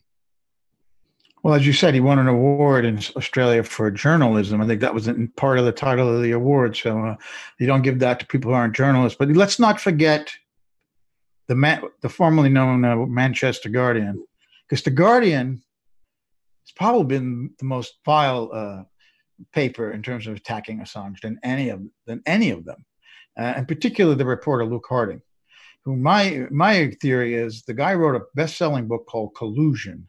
And there's been no evidence of collusion yet, despite all these indictments. And the prosecutors in the U.S. clearly say when they're announcing at the DOJ that we haven't found evidence of collusion yet. So if this guy's in search of evidence to back up, I think, to save his own reputation. So he will buy this ridiculous story about Manafort having visited him. What do you... their relationship was rocky, too, with Russ Bridger apparently breaking with him, and they were very close. I believe they were also using him as a source and benefiting from that. What can you tell us, any insights into what's going on at The Guardian? Well, I think that the problem with the Luke Harding and David Collins, the Ecuadorian reporter, is that the story hasn't been told. And everybody, from what I understand, has been looking for the Manafort connection with Assange, and no one's found it. No one's managed to support the Luke Harding story. Now, for The Guardian, that has to be a problem, that the story is just sitting out there dead and it's being pursued by people who are looking to find those links. And if they're not finding them, then there's something wrong substantially with the story. And The Guardian needs to investigate that. The Guardian needs to make a public statement, not only saying it stands by the story, but also what it's doing to verify the story. Because that was, in fact, if you like, the smoking gun. That was the gotcha moment that people were looking for. And it hasn't stacked up. Well, like you, I've worked a long time in big established media like the Wall Street Journal and the Boston Globe and the Sunday Times of London. And I know that kind of a mistake is a fireable offense, or at least it used to be. You would not, like the guy, almost as bad as the guy at the Spiegel, who was just axed after making up stories for a long time. So maybe Harding only made up one or two, but it's so consequential, this story, that for him to remain on the staff and continue working. And he's had a long history of writing crazy things from Moscow, people going after him in the airport. They were going into his apartment, the FSB, all of this stuff that never really seemed to check out. Why would they tolerate this guy? And what about their own reputation that's at stake here? Why wouldn't they sacrifice him at least? Look, here's the problem. I think had it been a story about anybody else, then he would have been sacked. But because it was about Assange, somehow a whole set of different rules apply, not only The Guardian, but also I think across the spectrum. The antipathy towards Assange appears to outweigh the failure of journalism at The Guardian in this particular case. And I don't understand why that is. I've argued with journalists in Australia that Assange should be represented by journalists here, that there should be a representation made, and nobody's interested in taking it any further. There are very few people that are prepared to speak up publicly, and I think that is part of the cover that allows Luke Harding's story to sit out there unchallenged. And that's a problem for The Guardian. It's a problem for us too, because let's not forget that The Guardian did do some remarkable work with Assange. David Lee, Luke Harding, Nick Davies. I mean, Harding, or Davies, and he's a particularly good reporter, yet he has a terrible falling out with Assange. And I've talked to Nick Davies about this, and he just feels that Assange is somebody who he can't trust, and etc. It's just a really bad feeling in the media about Julian Assange. Now, why that is? Maybe jealousy. I mean, maybe jealousy. Our industry is full of very jealous people. Maybe it's because they just feel that they've had enough of Assange and that they personally can't stand him. But I think you should put your personal interests to one side and deal with the facts and recognize the great work that Assange has done and support him for that, if nothing else. I mean, you don't have to like somebody to support the work they do. Very often, people I've worked with I haven't liked particularly very much at all, and yet we produce good work together. We produce some great work together, and that's what journalists should do. That's what I think journalism is: putting up with problems and getting the truth out. And it seems to me that the personality clashes between Assange and other people have got in the way of some really great journalism. And they should let bygones be bygones and move on and support Assange in his quest for a decent hearing and freedom. And certainly he needs the support of Australia in this particular instance, something which is palpably missing. Many pieces of speculation about why that's the case. This country is extremely close to the United States. We don't put a foot out of place without following the US normally. So that's one of the issues. I mean, I think Assange called Australia a suburb of Washington, and I think that's not a bad description. So that is the real problem. I think that we've got this problem of dealing with this personal clash, and also there's the politics of it at an international level. And there may be a change of government here. There may be a Labour government here. There may be a change of government in the UK. I mean, those things I would think would be beneficial to Assange, and you would hope that a change of government here would lead to representations to the Labour government in the UK, or change of government in the UK, to actually find a passage, a way to get Assange out of that awful hellhole he's in at the moment and back home again to Australia. You know, if liking sources was a requirement, I don't think there'd be much printed in a newspaper anywhere. That's absolutely right. And I think if you like your colleagues, well, there wouldn't be any teamwork. I mean, you just have to put up with things. I find this is, it's as though the sort of the journalistic star complex seems to have created a whole bunch of people who think that they are separate from the rest of the world, as though they have special rights and special privileges. And I think they need to basically just get down off the pedestal, get back down in the streets, and work in the public interest. The Guardian, as I said before, has done some remarkable work with Assange, but they were uneasy times, and I've catalogued them in, everybody else has in various books. But I think that it would serve all our interests if we put this stuff to one side and dealt with the biggest threat that we've got, which is the United States of America and its president. I can't think of anything worse than Julian Assange ending up in the US with the current administration. Well, first, you really made an extremely important point about the journalists living more for the lifestyle today than for journalism. It's not about the work, it's about being a star, as you put it. And that's really corrosive throughout the entire industry, in newspapers as well as TV. And I think that is a major problem why journalists who are careerists before anything else will suck up to power and live vicariously through the power of people in government, rather than realize that we have a different power, which is to hold those kinds of people to account. I think it's a greater power than political power. And then journalists were never really attracted to the political power. They would have gone into politics. They like the power of holding these guys to account. But you also touch on Trump.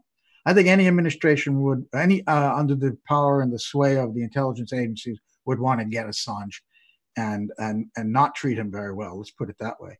But Trump presents a whole different issue here, because I think that the Assange story is gotten sucked up into Russiagate, obviously. That's why why Assange is no longer seen as someone to be trusted, even though everything they've published is true, unlike most newspapers. But Trump, Jill Abramson, who was the New York Times bureau chief in Washington here during the invasion, lead up to and during the invasion of Iraq in 2003, went along with Judy Miller and all the other false stories that they ran to gin up the enthusiasm for that war, and to the point where the Times had to publish an apology in their newspaper to their readers for getting that story wrong. Well, Abramson just published a memoir, and in it she criticizes the Times for their anti-Trump bias. And this is not a Trump supporter, but she's finally looking at the way that her former newspaper, the Times, it has been covering Trump. And I think it goes across the board on Russiagate. We've seen just the other day that the Times ran a story that Paul Manafort had given polling data to a Ukrainian guy he worked for, who passed it on to a Russian oligarch. Well, within 24 hours, they had to publish a huge correction that he actually passed it on to Ukrainian oligarchs, not Russian oligarchs. We saw a story a year or so ago on ABC. This guy, I can't remember his first name, Ross. He'd been their intelligence reporter for years, probably maybe an asset, it seemed the way he reported things. And he reported that Michael Flynn, the former NSA chief for national security advisor for Trump, had met with the Russian ambassador during the campaign. Big story on ABC. Within 24 hours, nope, sorry, it was after the campaign. The guy got fired, basically. Huge difference. Did they collude before the campaign? It was after the election. He was already the designated national security advisor, and that's what every national security advisor coming into an administration does, meets with various foreign ambassadors because they, especially Russia, obviously, to set the groundwork for the new administration. Nothing wrong about that. There were other stories about the Russians having hacked into an electric grid in Vermont. Big story, Washington Post. 24 hours later, oops, not true. So we've seen this continuous, I think it's part of this mania that's taken over the corporate media about Trump, who is an odious figure, as you rightly point out, whose policies are worse than he is. In fact, I find him a joke. I don't really hate the guy. I just laugh at him. But this obsession with Trump and with Russiagate and with Russia, which is very, very dangerous, as we know, is what's taken over. And I think that's part of what we're talking about here. Yeah, I mean, is Jill Abrams saying that, excuse me, is Jill Abrams saying that the fixation with Trump, the bias, in fact, is part of that failure to be objective, to look at the facts and try and work out what's going on, rather than they just rush into print and get the story out there because it's an anti-Trump story? Is that part of the problem? Because that's as dangerous, as we can see by the stories you're coming out with on the other side. It's as dangerous if you, as they say, if you set out on a road of revenge, you must first of all dig 2 graves. I mean, be very careful because you can be blinded by your biases, and that's a problem on both sides. Yeah, no doubt about it. And to be a professional in this business means to put your emotions and your personal feelings aside and look at the facts. And if you're too close to a story, you're not the right reporter for that story, obviously. But yeah, the corporate media has been consumed by this obsession, and I think Assange has gotten swept up into that, where he was lauded as a journalist before. He's now some public enemy number one. But what's troubling about that is, of course, as we said, the intelligence agencies always hated him because he's exposing their secrets. He is exposing the crimes and corruption of very powerful people, individual people whose standing in society and in the power that they have is threatened by him. That's why they want him. Why would journalists want to join up with those kinds of people? He's not threatening their interests. He's threatening powerful people's interests on the side of the people. What the journalists should be on the side of the people against the state. They're taking the side of the state. Yeah, I mean, Julian Assange has produced the kind of journalism that I aspired to in the 1970s and 1980s, which was if you like, the Watergate style investigation, that kind of stuff. As much as we know about what happened with Watergate and about the relationship between the reporters and the intelligence agencies and what have you, and the government, the fact is that lit a fuse. That was the golden time, if you like. And now we seem to have rolled right back, where the state has so much control over what journalists think is acceptable. I've had conversations with journalists that don't think it was right to reveal the DNC emails. They said, look, this was wrong because it would help Trump. And I said, but it was a truth that Hillary Clinton was getting an unfair advantage, and they were trying to shoe her in ahead of Bernie Sanders and briefing against him. That's in the public's interest to know. It's in the interest of the United States population to know. And to have a journalist argue that, no, that's not right, you've got to be careful because what you do might have unintended consequences, it certainly beats me. It's a long way from where I came when I came into journalism. And giving an explanation to that is, I think, longer than we can really spend talking about it. But it's got, at the moment, a lot to do with many things, but crucially to do with money and the amount of money that journalists actually have to spend time investigating material. A lot of these errors, I think, come from feeding the beast. So information comes in, you get it from a source. I mean, the government knows damn well there's no money in journalism. They just drop the story and the journalist runs with it, or the leak runs with it, the official leak, and then it gets out, and then comes the correction. But by then the damage is done. It's the great weakness we have. I mean, money doesn't buy you everything, but a lack of it stops you from being free? It's a lack, and it's the different way to distribute the resources. I remember in a meeting I went to with the head of the Columbia Journalism School in New York, and it was a long time ago, because he was saying that what changed journalism in America was a $1 million contract that was given to the TV personality Barbara Walters. And that before that, journalists, even on TV journalists, except for the owners and the top management, lived in the same communities more or less as people they were writing for. And suddenly that nobody made anywhere near that kind of money. And once those floodgates came open, huge amounts of money go to TV personalities who replaced anchormen or presenters, people who actually read news, who came from newspaper and wire service backgrounds. So you might know Walter Cronkite is the most famous American TV anchorman, as we call him here. And he worked with UPI, I believe. And Dan Rather also worked in newspapers or wire services. These people are actors. They get huge amounts of money, and that money should be going to investigative reporting. And it's dried up because it's going to the big stars, as you said. So it's a star system now, the worst thing that could have happened to our profession. Yeah, indeed. I mean, and that's not just in television. I mean, television is, it attracts the best and worst in people, but newspapers as well. So you can be a star reporter, but being a star reporter on television because you become saleable is where I think, as you quite rightly point out, the problem really lies. But also not funding journalism because there's not enough money in newspapers, I think is a reasonable argument, which is where The Guardian comes back in again. And The Guardian, as I said, has done some remarkable work and continues to do remarkable work. Now, in my opinion, they do have a missing part of their jigsaw in Assange. There seems to be something truly missing in the way that the story, particularly the story we talked about earlier, written by Luke Harding, was not only allowed to go through without the obvious checks I would have thought being made on, for example, cameras in the streets, or did you see the documents? Who is the person who's your informant and who's writing the story with you? Those sort of checks, if they were done, were not done properly.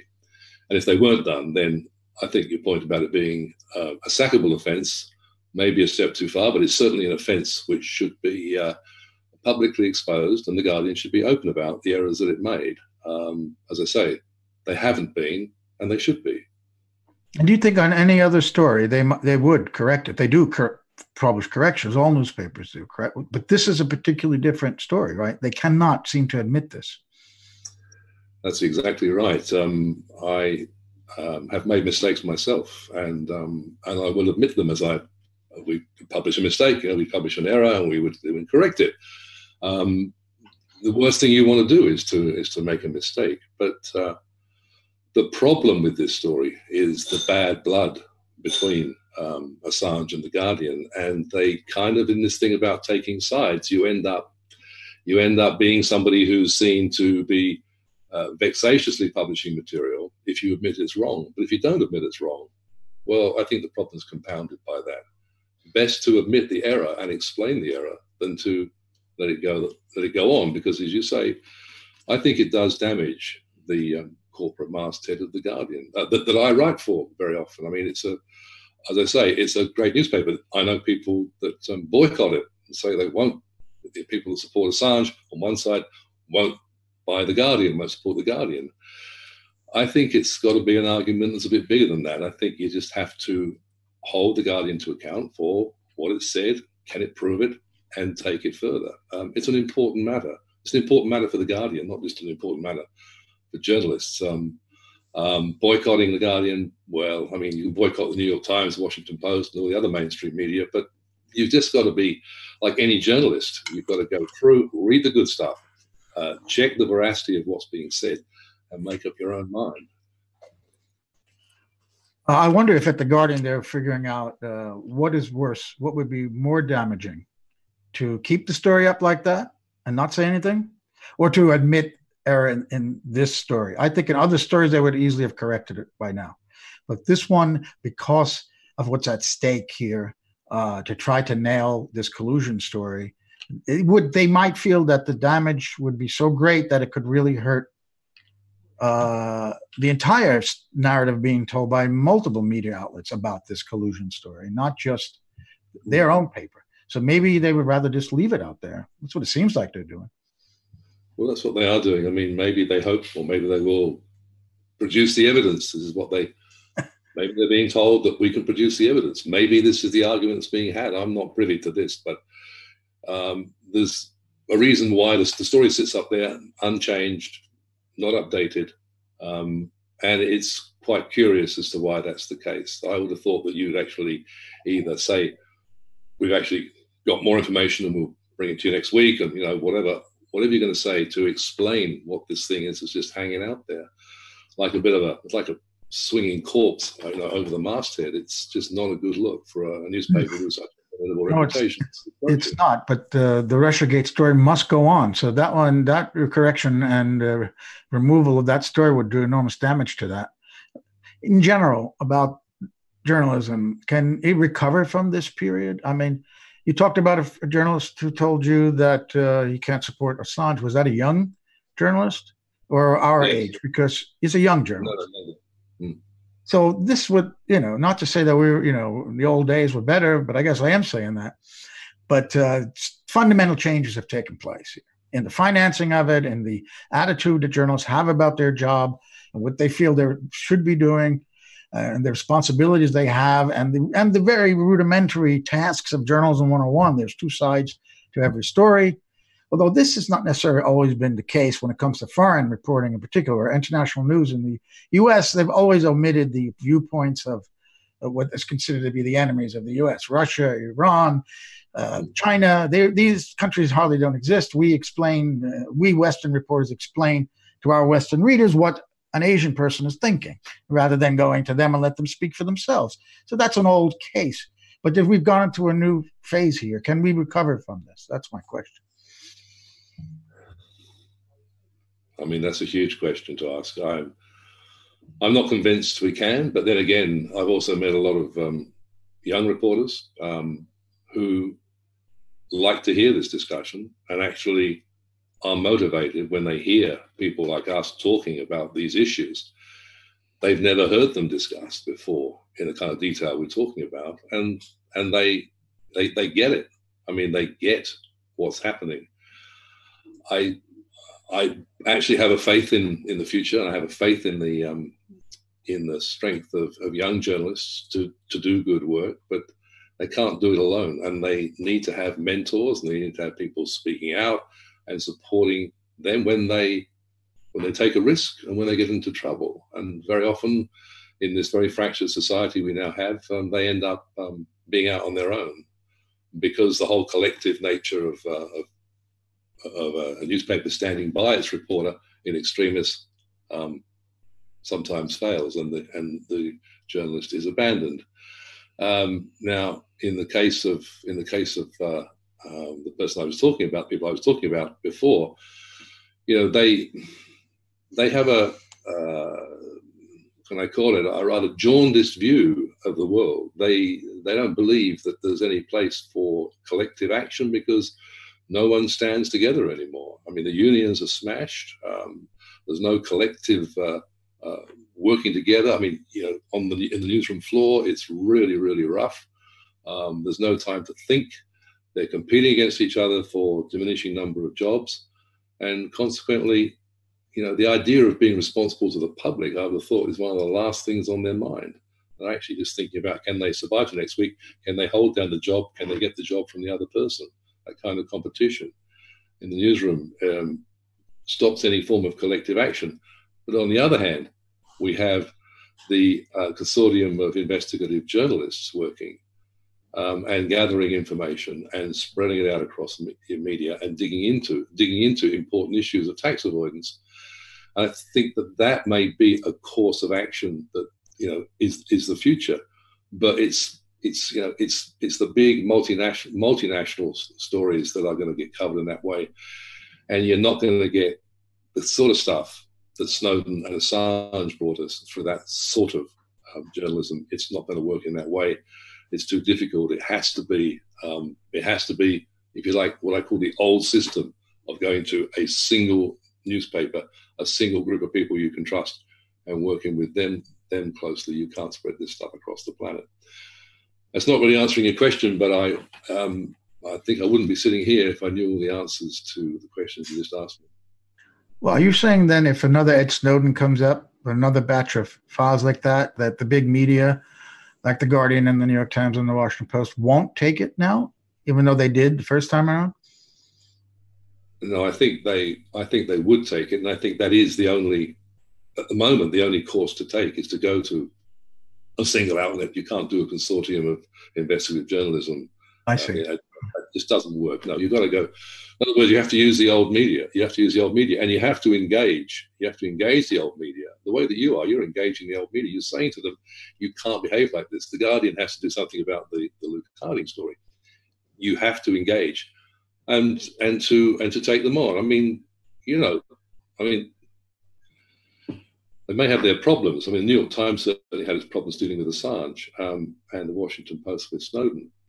But engaging them, and trying to keep them on course may sound like a very weak response to a really big problem, but I don't see any point in just howling them down and boycotting them. I think you just have to say, what is the argument? Why don't you talk to Paul Chadwick, write to Paul Chadwick at the Guardian and say, what's going on with this the story of the Luke Harding story? Because of all the bad blood we know with Harding and Assange going way back, and his stuff out of Russia, you quite rightly pointed to earlier. But just howling them down, I don't think it's going to work. I think you have to work with. You also have to work with individual journalists. So you get somebody you know in the newspaper who's a good journalist who will fight for your story, and you go to that person, not to the masthead, but go to the individual and work on an individual basis. Because going to the masthead will mean that your story is going to be given to somebody who's whatever, who knows who it might be. Go to the individual person that you've tracked, much the same as Snowden went to Glenn Greenwald because of the writing that he'd done supporting WikiLeaks work. And that was a very smart move. He didn't go to The Guardian. He went to Greenwald. He went to the individual. And that's the solution to it. So I'm more of, although I'm a collectivist, I'm actually an individualist as well. I think focusing on the individual is the way to get the stuff through and to stop the sort of the Judith Miller, fiasco. Well, I wouldn't call it a fiasco. I mean, it was a deliberate policy the government to do that with her, and she was a willing and compliant agent of them. That's not an original thought, I know, but I thought I'd throw that in rather than going to the general newspaper. Go to the individual. Well, that's great insights there. I mean, Greenwald had the wherewithal to stand up, though, to editors, as we know, and to push that into the paper. They didn't want to publish this notice, as we now know from the story. They've made a film about it. So he stood up to them. Too many of my former colleagues, I feel, have taken on the mentality of management, of their editors, and they're in the club.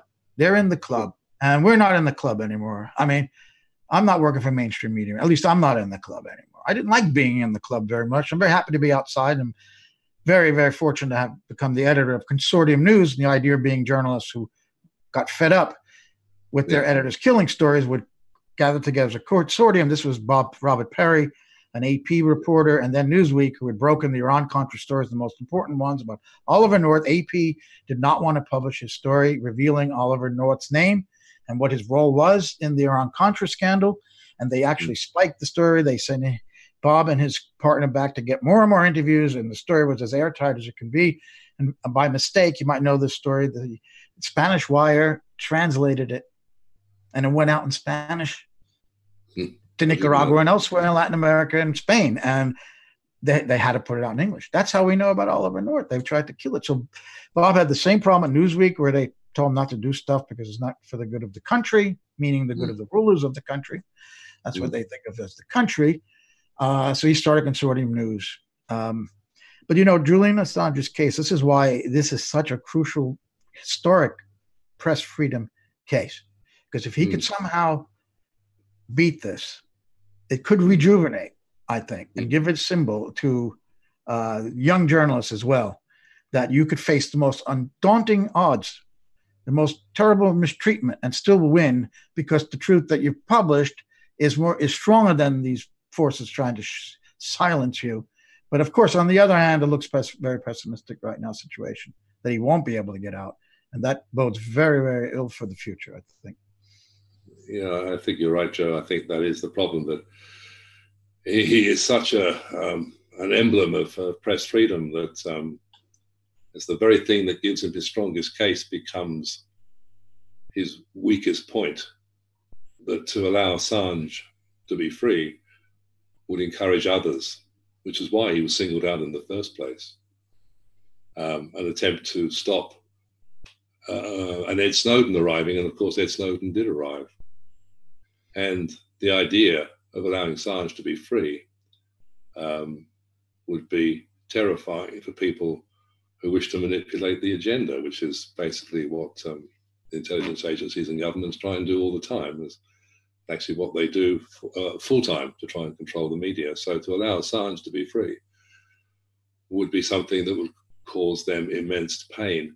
The power of public opinion could change their minds. But doing that would require something to reignite the support for Assange, not only in the journalistic community, the broad community. I think there's a general support for him among my non-journalistic friends. They ask after him, and they're genuinely concerned about him, and ask, and people in France as well. I have friends there, and they also ask questions about Assange, and they generally fear for him and they support him. But this isn't represented in the way that I don't get this representation in the media of him being supported. So he's supported in the mass population, if you like. Generally, people say, "Well, what is that guy? How's he going? What's happening?" But and why is he still there? And why isn't the government doing anything about it? And he's an Australian. Why isn't he being represented? But these stories it's like they've run out of puff. Nobody wants to run the story anymore. Everybody's just grown tired of it. It's an old story, which is a really jaundiced way to look at the situation that the journalist and publisher Julian Assange finds himself in. Too many years locked up in that place. You'd have to have a heart of stone not to feel sympathy for him as a human being, let alone as a journalist. There is one glimmer of hope we should mention. A couple of months ago, the #2 legal counsel at the New York Times was giving a speech to some judges on the West Coast of the United States. And he pointed out that we don't like Julian Assange, but we are against him being prosecuted, because if he's prosecuted for publishing classified information, we could be next. And in fact, that's what the Obama Justice Department called their New York Times problem, that they wanted to go after him as well, and they stopped short. Even though the Espionage Act does allow prosecution for mere possession and dissemination, politically, that's a disastrous move, because it would open up the rest of the media to similar prosecution, and it would also look very bad for any government to try to do that in the context of what we believe we have a First Amendment of freedom of speech. So if the Times is against him, they won't go to the editorial page and promote him, however. So I think they're in a quandary there. They don't want him prosecuted, because an administration like Trump's, who hates the media so much, as we've seen, could actually go ahead and do that. It would open up a door to him to do this, maybe. He's acting even more and more bizarrely now over this wall. So if any administration, the Nixon administration didn't go after the Post and Times, or Senator Mike Gravel, who we had on earlier on the show, who Dan Ellsberg gave the papers to and then read them to Congressional Record, which is legally protected. But once he published it as a book in Beacon Press in Boston, the government could have gone after him. The judges in the Pentagon Papers case wrote that in the majority opinion. You're liable after. It's just pre-restraint the government cannot do. So if the Times realizes they could be on the block here, and all the other major media, they've got to come out now and support Assange just to save their own asses right now. It's really strange that they're not doing that.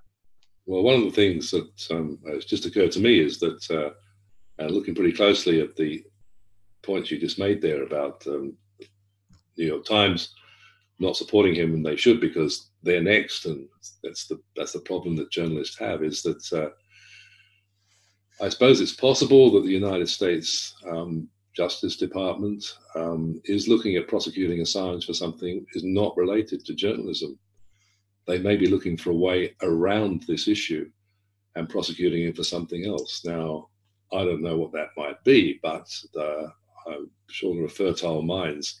If, as Pompeo said, the ex-CIA director said, that this is a hostile terrorist organization, and Sessions, the former Attorney General, said that priority number one was prosecuting Assange.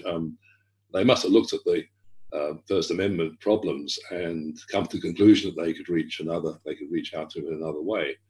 I'm not sure, but that would be my concern, that they would bypass those First Amendment arguments and go at him from a different direction. But again, it would still be trying to silence the journalists. So that's why journalists should stand up for it, because if they're going to do him on this non-journalistic argument, then they'll go for you as well for something else. They'll fit up the editor of the New York Times with some misdemeanor that they found in his tax returns or something. Oh, that's absolutely correct. That's a very scary thing that you've just said. Andrew, I just want to thank you very much. We've come to the end of this vigil that we hold every Fridays now from 4 to 7 p.m. Eastern Standard Time, so we can get you folks from Australia on as well early in the morning on Saturday. And I really appreciate your coming on and giving us your thoughts. Thanks very much, Joe. It was a pleasure.